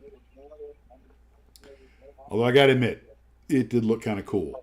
But what I remember about that airplane, that model, more than anything else, it sticks in, and I only had it once, but it sticks in my mind to this day, was when I got it out of the box or put it together, I went, where are the rest of the wings? I had no idea the OV-10 had such stubby wings on it. I really thought they'd left out part of the wings. That's one of like 4 or 5 kits they made chrome plated. Yeah, they also did the Skymaster, the F-104, I think the U-2. They did the U2, yeah. And, but, it was just a gimmick. But it sold some models. And then I'm pretty sure I built the 148 scale monogram P-38, and I might have also had the Revell one. I built quite a few P-38s. I tell you what, as my brother likes to point out, when World War II broke out, if you were an American fighter pilot, that's the airplane you wanted to be in. Because that was really the only truly first world airplane we had in inventory, was the P-38. The P-40s, if you stayed with their strengths, the P-40 and P-39 could be effective airplanes, but they weren't dogfighters, especially not with Japanese aircraft. And this kit fit the Sky Stick. Yep. Another wonderful idea from the brains of Mattel Monogram. I still just don't understand why. I mean, I don't get it, but I never had one. I don't know. This is when Mattel bought Monogram and thought they needed to have play value because they kind of thought they were toys. Yeah. They didn't understand the model business. That's right. They did the Lysander. I remember the Lysander by Hawk was done in chrome. That's right. Did anyone make the OV-1 Mohawk? Yes, they did. I want to say Revell, but I might have been Tamiya. But I do know there was an OV-1 Mohawk kit because I remember seeing one that a guy I knew in the Army had built. He did in fact, he's a world-class model to this day, Don Hinton, and he's a retired Air Force colonel now. But he even as a teenager, he was an excellent model builder. You go out and look at his stuff. He suffers from severe AMS, advanced modeler syndrome. You could hand him a 20-piece kit and go build this, and he'll come back a week later with something that should be in a museum. Now, this one I built several times, and I actually built one of these when I was living in Virginia also. I don't know how many times I've built it. Probably 3, maybe at least 2. But the Air Cobra, I always felt was one of the coolest looking airplanes, just with that pointy front, the tricycle gear. And they actually had some success, especially with the Russians. But according to Saburo Sakai's book, he shot down a bunch of them. But when he did it, he always got the jump on them. And he talked about his squad. I think it was a squadron leader getting killed by an Air Cobra because they're flying back to base. And early in the war, our guys didn't really understand, they'd forgotten the lessons of World War I. Where you're in a combat zone, your head's on the swivel all the time. And he said he snuck up on a group of 4 of these things that were flying in trail. The pilot was wearing a baseball cap. That's how close he got. Because they never knew we were there. And the first one he shot down just blew up, because he hit it with the cannons. And then they couldn't dogfight, not with a 0. But he says we lost our squadron commander to one because, we were flying home, fat, dumb, and happy after a mission. And all of a sudden the squadron commander's plane just disintegrates and there goes an Air Cobra screaming by, in a power dive. And the pilot just kept on going, turned and flew away. They didn't have a prayer catching him, So, especially that cannon in the nose, slashing attack, like the P-40s did in China, you could make it work. But you had to keep your head on the swivel, you had to avoid contact unless you had the advantage, and you had to be not afraid to dive and run away. Anybody that tried to he said anytime those guys tried to dogfight us, we shot them down. They didn't have a prayer. And there, speaking of the P-40 and the Flying Tigers, and American Volunteer, I bought this kit in that very box and a couple of others, and I got 2 of them on the shelf. I was going to redo my video on Taylor and Welch, so I bought a couple of them, and they are again very straightforward kit, but I love that kit as a kid. I don't know how many. Friend of mine got one for Christmas, and he didn't build models, so I built it for him. I was happy to do it. I love that. It's just such a cool looking airplane. Wasn't one of the reasons that the Russians liked the P-39 is because they did well? They started easier in cold weather. Well, the reason the Russians loved it was because they used it in ground attack. And with that cannon in the nose, it was a very effective. And you got to remember, the P-39s did not have supercharged engines. They couldn't go real high. But down at low altitude, that didn't matter. And and with that cannon and all that firepower, they were pretty effective at strafing ground targets, is what the Russians tend to use them for. Although they did use them in battle in air. Now, you got to remember something. The later version, the King Cobra, which looks a lot like it, has the same basic layout, but it's longer, bigger tail, four-bladed prop. That was a whole nother animal. That airplane actually was very capable, but we gave those to the Russians also, and they loved them too. Don't forget, the Air Cobras and King Cobras were very successful as racing planes after the war. Extremely clean design. And down at low altitude, they were capable of good speed. Everybody bashes the airplane because we hadn't learned how to use it yet. It wasn't a dogfighter, but and a lot of them, of course, hopped up after the war, and they did all right. Had that car door on it. Let's see, teenager. Munford von Richthofen, yeah. Actually, we met Dale Titler, Nathan Bonds talking about the Red Baron. My dad, we actually had him as a house guest for a day or two. My dad was at the airport, and he bumped into a guy named Dale Titler, who was writing a book. He wrote the book the day the Red Baron died, and he was actually in correspondence with the Baron's mother back in the 60s when she was a very old lady, but still alive. And Titler was convinced, I think, that it was actually the Australian ground gunners, Cedric Popkin, that probably killed the Red Baron, but we'll never know for certain. There's no question that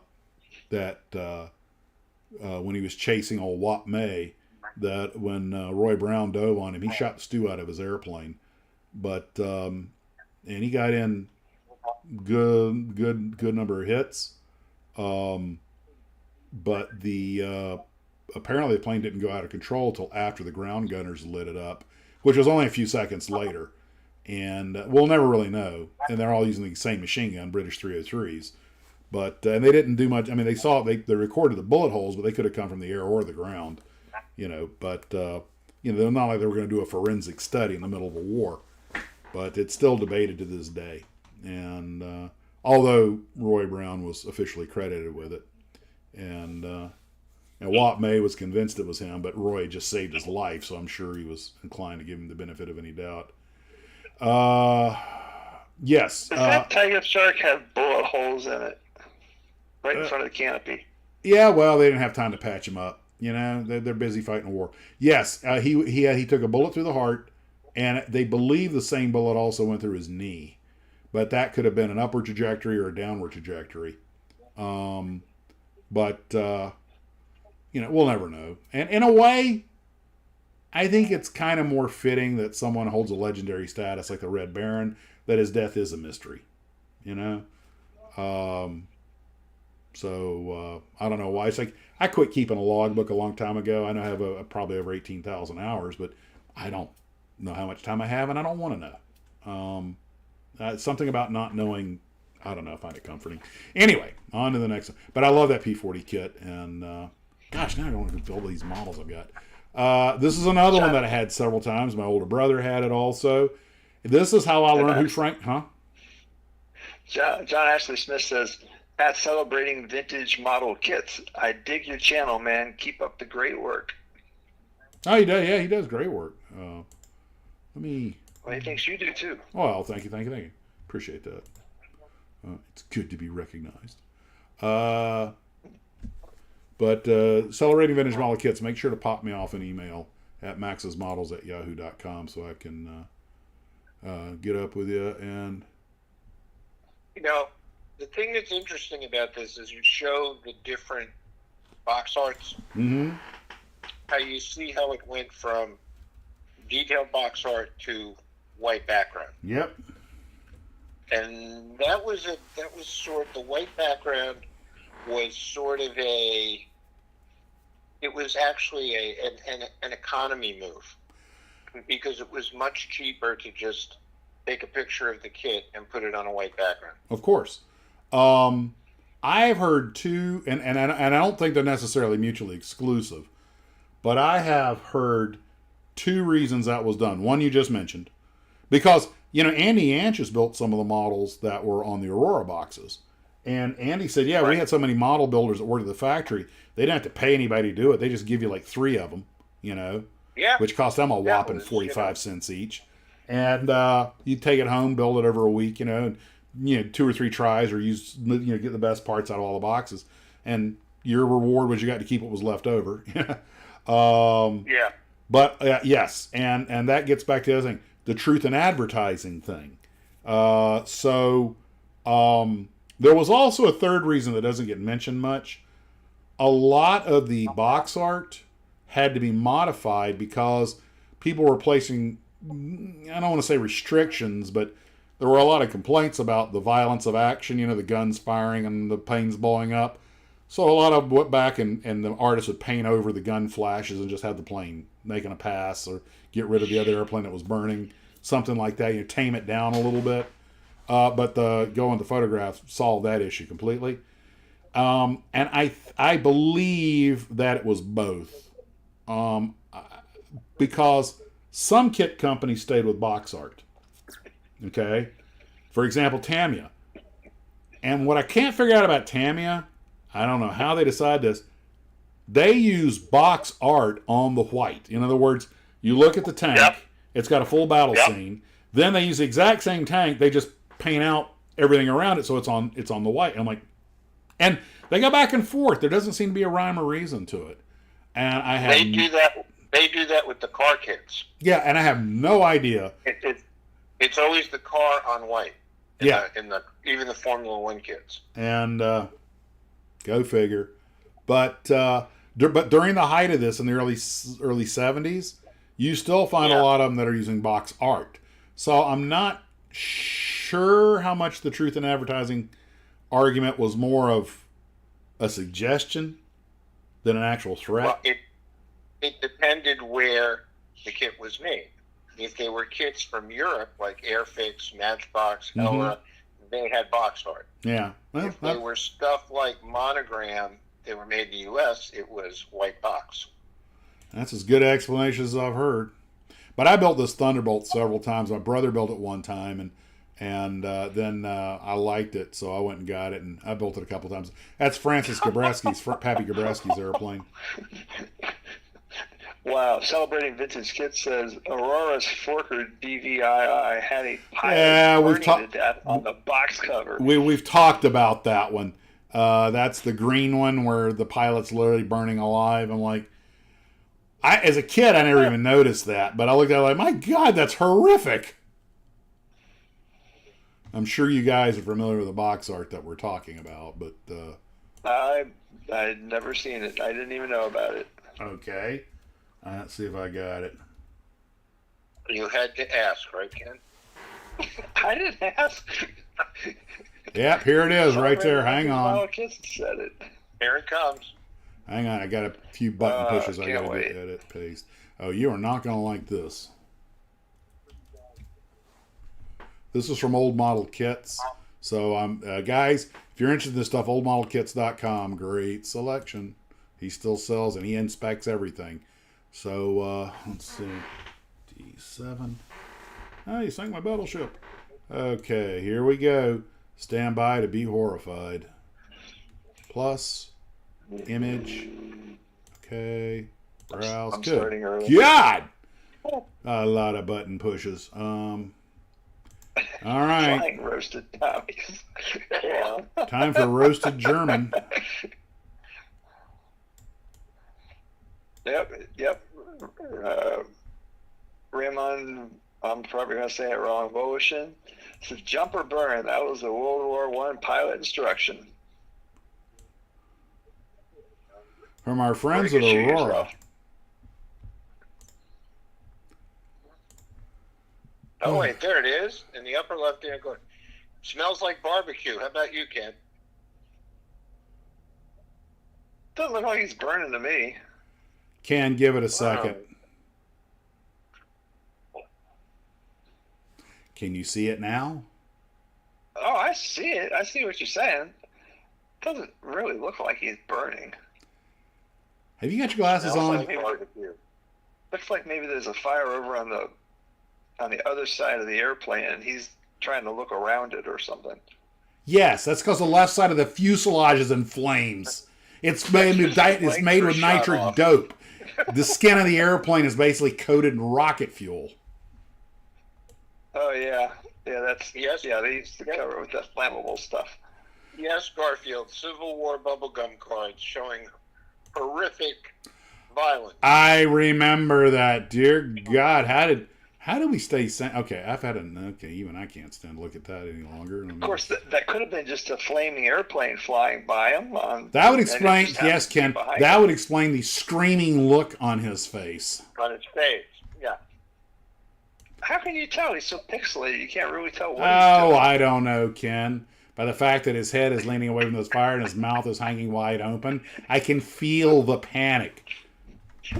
Besides the fact that he's probably sitting on top of the gas tank that just exploded. And Ken, think about what it's going to look like in 10 seconds. Not to mention, his wingman isn't faring any better. Okay, enough of that nightmare fuel. The next thing I know, Ken, you'll tell me that the airplane underneath the Thunderbolt in the upper picture isn't blowing up and burning the pilot to a crispy cinder. Anyway, next one. Crispy Germans. How bad could that be? Oh, God, don't go there.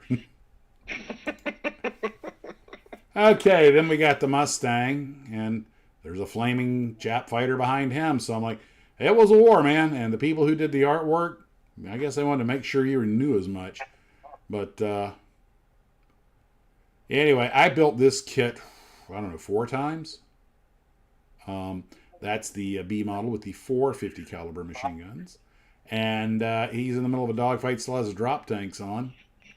By the way, my brother and I grew up calling that airplane the Ding Hao. Then I met a lady in Chinese. It's pronounced Ding Hua. Means good luck. Or that's what she told me anyway. That is really a good kit, though. I built it several times. I was never disappointed with it. I think that was one of Monogram's better efforts. I got this as a kid. It was one of the most detailed kits I ever built for the time. I had a lot of interior detail. And you can tell I'm working on the engines and everything. That was kind of when I was like, well, I'm going to take my modeling seriously here. This one's got a lot of stuff on it. And that's a big airplane, as you can tell by the figures, too. I got to see one at the Air Force Museum. And the airplane was a beast. 450 calibers, 420 millimeters under the belly. 2 big old engines. It didn't really go as fast as I'd hoped, but it still did. They actually converted that into a recon airplane. It was used in Korea. I didn't realize when we started doing the Korean War builder, I'd forgotten about it. And it was called the F-15. So one could say that was the Air Force's first F-15. And but it's a good kit. It's a good, solid kit. I was very impressed with it. Does it come with that ground crew? Yeah, I believe it. Yes, it does. In fact, there's one in the Korean War viewers build, I think, or was that the viewers build 59 I just did? I know somebody just sent me some pictures of a build they did. Actually, I think it was in the VB 59, but that's a real good kit. This one, I hate the airplane, I hate the kit, and I built it probably more times than almost anything else except maybe the Messerschmitt. And I've got one over at my nephew's that I gave to my nephew. And that thing has gotten stupid expensive. I can't believe what people are asking for that thing now used. It does have the folding wings and the bomb that drops and the sliding canopies. I did a video years ago on model building for beginners, and I use the kit, the one that's in my nephew's bedroom now. And I just did the solid dark blue paint job on it. And I brush painted it, but it doesn't fit that well. It's not terribly detailed, at least not on the inside. I mean, you paint it up, put the decals on it. It makes a. I actually have a picture of one I built as a kid in an old black and white Polaroid. So I don't. Was that the P61 that I bought? Huh? I don't think so. Okay. You remember I bought one, right? Yeah. Not sure. You bought a Not P61? anymore. How many people make P61s? Quite a few. It's a pretty well known airplane. It fought in 2 wars. But this SB2C, the son of a bitch second class, the naval aviators I don't didn't remember like. what I just had for dinner, so how would I remember what you bought your nephew? It's amazing what you remember. Yeah. Well, yeah. Let's not go there. Yeah. But the pilots didn't like it. And even model building. Although I do have a nice accurate miniatures one, and there's one still flying with the counterfeit Air Force. And I had engine trouble a while back flying a thing around DC. I had to make emergency landing at DCA. I mean, I'm glad they've got one still flying, but apparently it was a pretty unforgiving airplane. It was faster than the SBD, carried a bigger bomb load, was faster, longer range. I mean, on paper it was a big improvement. But the guys who flew it, like the SBD was a pilot, the barge was a pilot's airplane, very easy to fly, get on deck. This thing, it was just, it had a lot of systems on it. It was a very advanced airplane, and they just hadn't worked the bugs out of a lot of them. Aerodynamics on it left something to be desired. By the way, quick note, normally, a lot of times, well, not normally, but a lot of times, you see how the underside of the wings is painted white? A lot of times, the part of the wing that folds, they would actually paint that sea blue like the rest of the airplane, so that when the wings were folded and they were stacked up on the deck, it didn't make a nice, pretty target for dive bombers. And speaking of the SBD, our hero, another kit. You know what? I think I've actually built this one more times than I've built the ME-109, partly because of that Midway thing I did built 3 or 4 of them just for that. So that may be the kit I've built the most. I built it several times as a kid, both in this box and in the white box. And Celebrating says the SB2C contributed to the downfall of Curtis. That doesn't surprise me. And yeah, Curtis was not in particularly good standing with the military after the war. They kept making projects and stuff, but they never caught their form. With P-40 was probably the epitome of their glory, and the interwar era, some of their biplanes. But you know, I think Glenn Curtis had long since died, which had probably some impact on that. I think Curtis was being run by the accountants. But this kit, 1/4 inch scale. Yeah, it means 1/48. Oh, okay. They used to call it 1/4 inch scale, and but because a 1/4 inch equal to foot, and let's see, working dive brakes where the bomb released, the gear retracted, the gun went up and down, the prop turned, and the tail hook could drop. So it actually had a lot of working features on it if you could get them to work. And I don't know, I always liked it. Stewart said he used to dive bomb his cat with his Dauntless model. But of course. I'm glad to know I'm not the only one who did stuff like that. Well, at least he got a use out of it after he built it.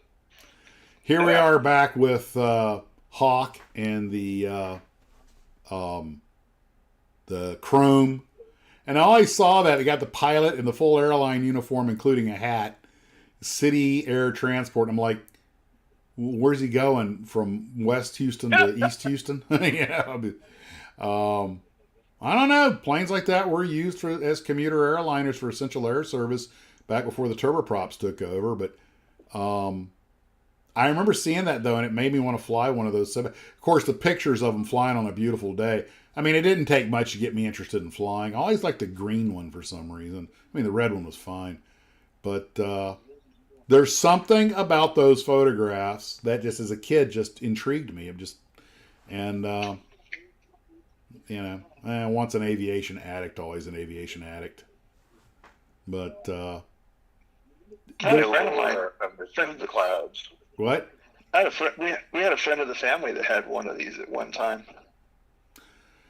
Well, there is something about flying on a beautiful day with puffy clouds in the background. It's very ethereal and just kind of hits me where I live, and that makes me want. Of course, one thing I do appreciate about the lower one is it does show you right there on the box art that the model is a tail sitter. Mm. Oh, that was awfully nice of them. And Where do the wheels go? In doors behind the struts that hold the wing up? no, well, they go in the belly. The gear, Okay. the nose gear retracts, I believe, rearward, but the main gear drops down and then rotates backwards, and it tucks up underneath that curved area, just in front of the rear engine. And it has a series of sequencers, and it is a very complex system. And Cessna's occasionally been known to have some problems with them. I actually had to hand pump the gear down on a Cessna 172 RG, which uses essentially the same system. But now the 210s, they had problems with the sequencers when they had the gear doors, that the doors would shut before the gear would come up. So a lot of the airplanes, they just removed. Now the Skymaster still has the doors. We didn't have any trouble with it. But the 210s, a lot of them just removed the gear doors and put fairings, so you just flew with the open slits.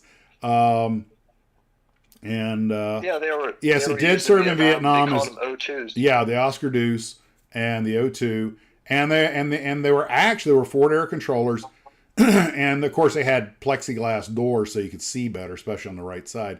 And they had, of course, the marking rockets. The back was full of radios. I just built one recently. But they actually were in the inventory for quite a while. They were cheap to operate. They did a good job. We had an O2. Quick. Well, they weren't terribly fast. They didn't need to be. Their job's to loiter. Before that, they were using Cessna bird dogs. And I actually... So let me see if I get this straight. So this plane has two sort of mid-rear mounted wheels for landing gear. Yeah. So when you land... Did the tail then, scrape along the ground? You see how the tail fins go down below the boom? Okay. Okay.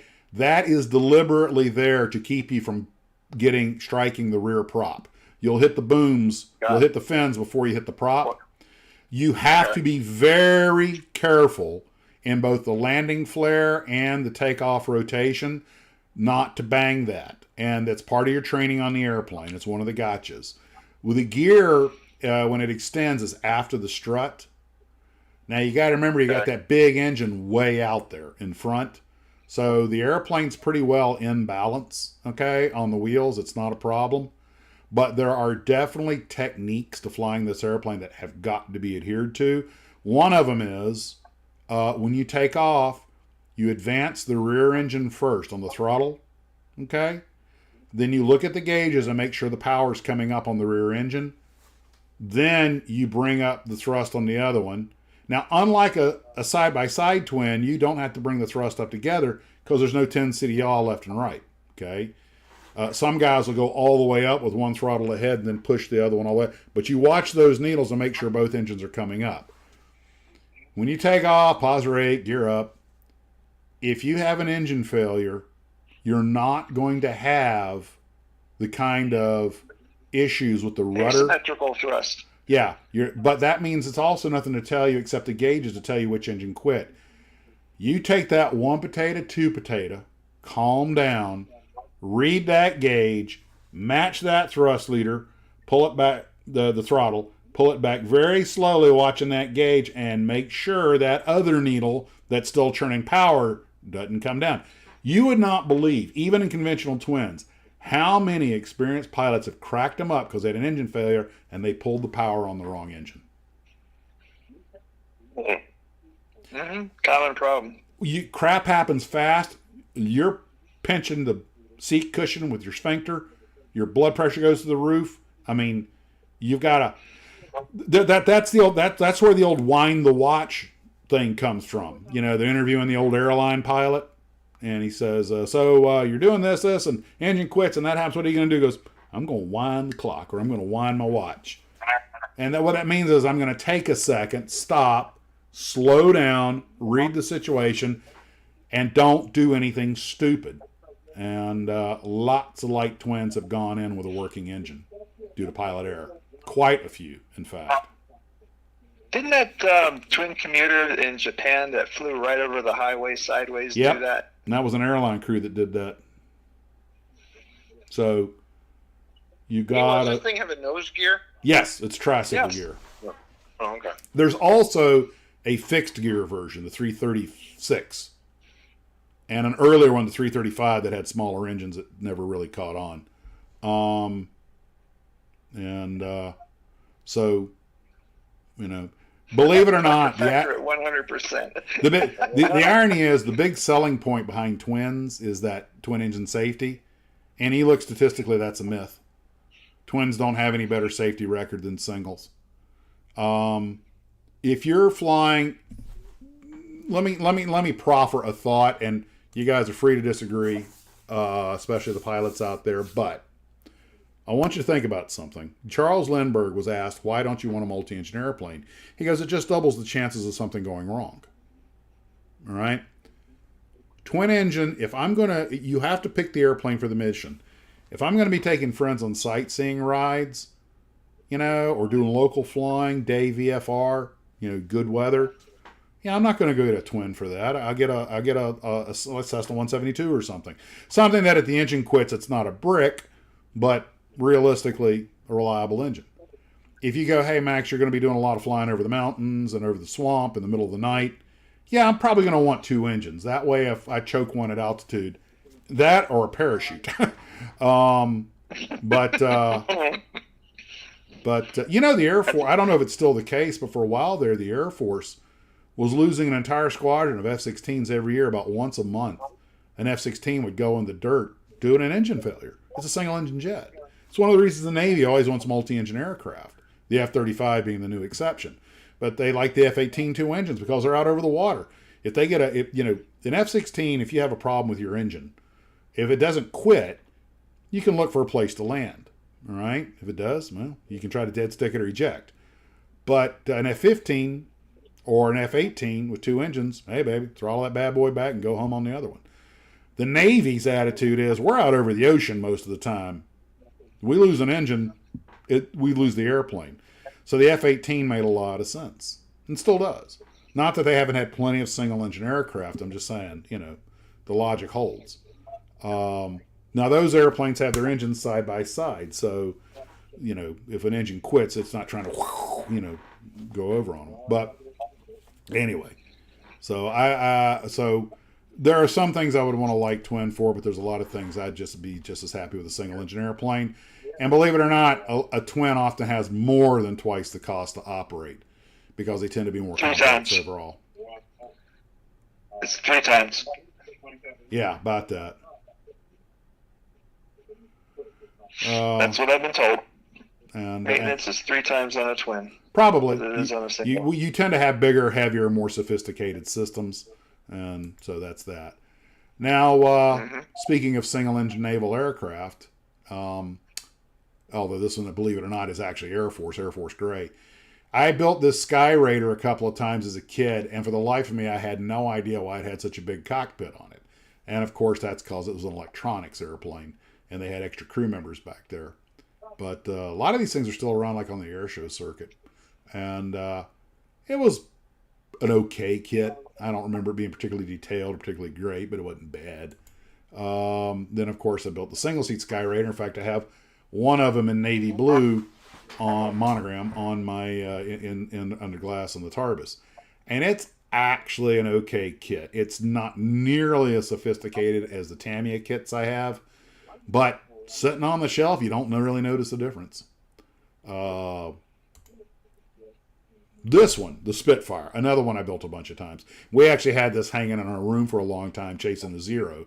And actually, the Spitfires didn't do that well against the Zeros. And I remember I mucked it up. I used too much glue because I had a dent in the spinner from where I used too much glue and the plastic got soft. And I held it with my finger and put a dent in the spinner. So, but I remember both of these paint schemes, box arts, and it's like the P40. You know, I think it had the folding gear and turning prop. I think that was all that moved on it. But you know, not a bad little Mark 9. And I could be wrong, but I believe the Mark 9 was the last version to see combat in the Battle of Britain. And then the more Marks came after. It was the first one with the 20mm cannon. But the cannons tended to jam, so they made sure to keep a couple of machine guns on it. Took the Brits a while to work out putting cannons on the airplanes. The Germans were way ahead of them on that. Oh, really? For the white box, the white box issue was my first monograph. It was cool. And I think I had it in both of these boxes. Oh, there's the Stuka. This is another one I built 3, 4, 5, 6 times. Stuka, the 109, and the P51 and the Dauntless. Those are the ones I built countless times. And I have built them, I think, with all these box arts. And pretty straightforward kit. It's getting the gears on straight's a little bit of a trick. But I actually just built one recently, I think, that we did when I was on my little Stuka binge. Another one I built several times, including not that long ago. It's too bad the decals are no good, but not a particularly fantastic. It's like a 1955 or 56 mold. It's got a few things on it that work. It's not really a great kit, but taken in for when it was made, it's fine for that era. But it was way outclassed when I was buying it, and but again. Something about that artwork, maybe when I fly one, I just see myself being the guy in the seat, the guy at the fire extinguisher standing by getting ready to start, the instructor about getting the back. And I guarantee you, that kid sitting in front of the airplane is sweating bullets, not only because he's under plexiglass. And by the way, his canopy should be back, because I believe on the T-28 they go back together. I actually have a picture of me standing on the wing of one of these things, a real one. And but I can smell the stress. Same with that Aurora T-37. Yeah. And the instructor in the back, he's bored out of his mind, so nobody wants to be in that airplane. He's bored and the kid's terrified. This one, there's a couple of these in the viewers build for the Korean War. Again, didn't make World War II. It flew as a World War II airplane that didn't get in the battle. It did serve in Korea with the Marines.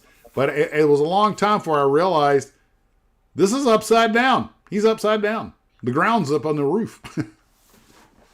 But oh yeah, I built the kit several times, loved it. I remember playing with it, and then I saw one for the first time, I think in Chino, and I was like, "Wow, that's a thin fuselage." Two monster. Well, you can tell by the one that's banked on its side. Two monster engines and a fuselage that's as narrow as a Messerschmitt's. So yeah, that bugger moved. I had a friend of mine who had a radio control model of one of these many years ago, and that thing was quick too. Yeah, the RCs of them are way too fast, like the 262. My brother and I both built both of these, and I have one under glass. I remember the Tri-Pacer came with the 200s and a dead cougar, and that was. They're posing there with their rifle in front of the cougar, and I'm kind of like, okay. And the skydiving plane came with the guy with the pilot like waving his hand or something. And I actually converted one of those into a 182 and made the jump plane for my hometown. Did a nice job on it. Freaking thing fell off the shelf and snapped the gear off. And once you snap that spindly gear off, it's never going to stay on properly again. What'd you do with the guy who was jumping? What, did you glue him to the strut on the No, I actually had the jumpers. I used paratroopers and used clay and putty on them. And they were all standing around the airplane getting ready to depart. Getting ready to board. Lance Ravel brings up an interesting saying. The crowd. Join the Navy. See the world. The world is 7/10 water. I saw a lot of water. Ken, this is basically early version of the model you bought me.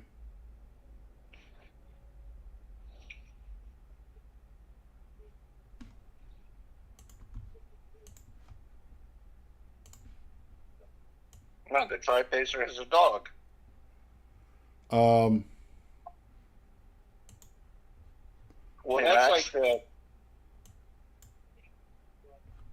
Max, uh-huh.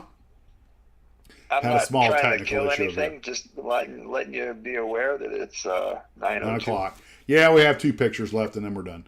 Okay, then I didn't build a lot of biplanes as a kid, but I distinctly remember getting the Great Waldo Pepper Sopwith Camel, which I think was painted up like Roy Brown's. And one thing I loved about that kit, it was larger scale, was that it had the holes pre-drilled for rigging, and that may be the first model airplane I ever rigged. It and that was it and the Gold Hawk. And then, of course, the other airplane I have built countless times, the Zero. I don't know how many times I built that model, but I built in all these boxes that you see here. And I've You got had a one. radio control model of that. That thing flew nice. Yeah, it did. It was right on the airplane. But I built this at least 4 times, maybe more. Now, this is the A6M5, the later one with the exposed pipes. The A6M2, you don't see the exhaust pipes exposed like that. But it was, so that is not a Pearl Harbor type airplane. But those were the kits that made me the man I am today. There were a lot of others that we didn't have a chance to get around to because it's just only so many hours. But please, after hours, have nothing else to get me through the night. I have to scoot because, that's why the one with the camera and one with the dead was it a Puma and a dead Puma. Yeah, back when you could do something like that and you didn't have people marching out in front of your business. But Well, the Tri-Motor kit had the dog sled. that's And right. The team. That's right. Tri-Motor had that, and some of them came with ground crews, and those little features happened. The Deuce and a Half came with the guy on the motorcycle. The Jeep came with the 3 guys, one on the walkie-talkie, and The only one that replicates anything like that now is the AMT Michael Keaton Batmobile kit. Comes with a resin figure of Batman. yeah, cool. But all these things, of course, are just value-added features, and Aurora, the Revell, though, they really backfired with that F-102 with all the ground gear, which is now, of course, a very sought-after kit. But again, if somebody gave me one in pristine conditions, I couldn't bring myself to build it. I'd need 2. One that was already been opened so that I could go ahead and build it, and then one to, And there's always that 10. That's like this. I've already decided, as much as I love this, I'm not going to build this. If I want to build this, I'll get another one. I have so many models in line ahead of it, not a problem. But, and I've got a lot of others here. Mike gave me this one, which belonged to Craig Cadera. And I'm keeping that for sentimental reasons. Plus, it's all We original. can never build that one. Exactly. And, in fact, this is my do not build stash. This is the Whipfly model that was given to me recently. And again, I won't build it because it's going into protected. It's going into plastic protection, WITSEC, PlaqueSec. And I talked about building this one, and the Glue Troopers freaked. The Beta, the nuclear bomber, and it's all here. Whoop! Careful, don't be dropping stuff. Oh, this is interesting. There's a couple. I wonder why the box is so heavy. There's a couple of tools in there. Did I drop those in there, or did the previous owner do that? Ooh, I got new tools.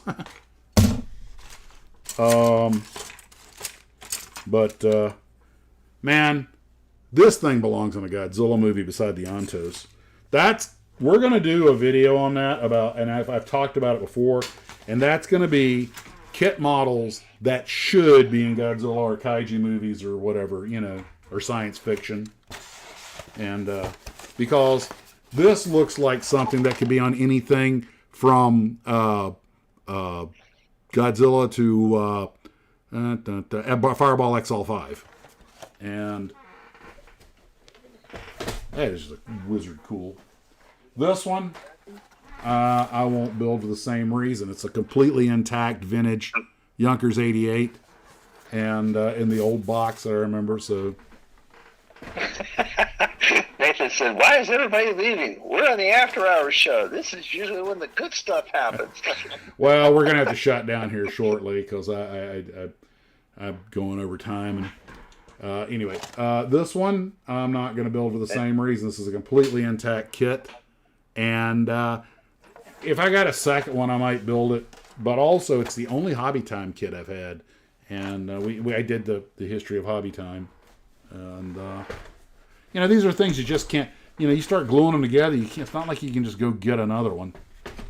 And then last, I got this for like $10. The crowd says, "Max, you're the human equivalent of the styrene protection program." StySec, Styrene Protection Services. I might build this someday, but the box, it's an original Lindbergh. The box is in immaculate condition. The kit's complete. The model's in good shape. And I bought this to build it. And I was like, and I got it home, started looking at it, like $10. I was like, it's not that it's expensive. It's just in such nice shape. Man, guys, this is what I go to the cons for, Jack's Con and everything. I mean, if I can sell a few things, that's great. But I really go to see what the vendors have. And I almost invariably wind up spending more than I make, which is, I don't go there to make money, And Brian wants to know, what's the next group build after the Korean build? Yes. Let me stack these up here before they go back in. 411 maintainer says, "Some of those kits you need to take out a mortgage."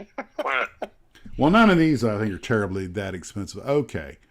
Address boxes. Occurrence. Damn you. Okay, we're more documents. Okay, hold on a second. Oh, and Nathan There it says, is. "Max, have you heard any news of Mike Mashat? He sort of kind of went dark." I just sent him an email today to ask him a question about something that we may have answered on this live stream. I did get an email from him the other day. He's just got things going on. Okay. The next build is a D-Day build due June 5th, so I can release it on June 6th. Dun, dun, dun, dun. The chair is against the wall. Jean has a long mustache. So start getting your armor and your infantry and your LSTs ready, boys and girls. It's D-Day, the 6th. By the way, it can be any D-Day. It does not necessarily have to be Normandy. Any beach landing was a D-Day. So the D-Day build is next. And it can be D-Day in any war. It can be the Incheon landing or, whatever you want. But basically, a D-Day is an amphibious assault. So that's the next one. And it can just be a soldier, or whatever you want. Anything that fits in that environment. All right. Well, man, we're 100. We've been floating between 140 and 160 people. That's a lot of good folks here. I'm happy to We say. had 168 at one point. I think that's a record. But hey, one of these good. days we'll be big time. Make 250. But so that's all I've got, guys.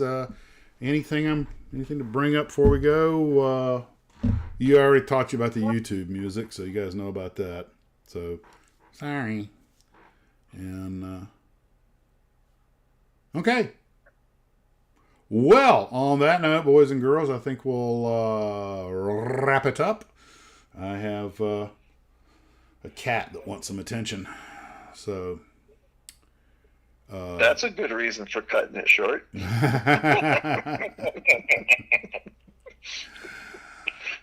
And by cat wanting attention, I mean I'm getting hungry now.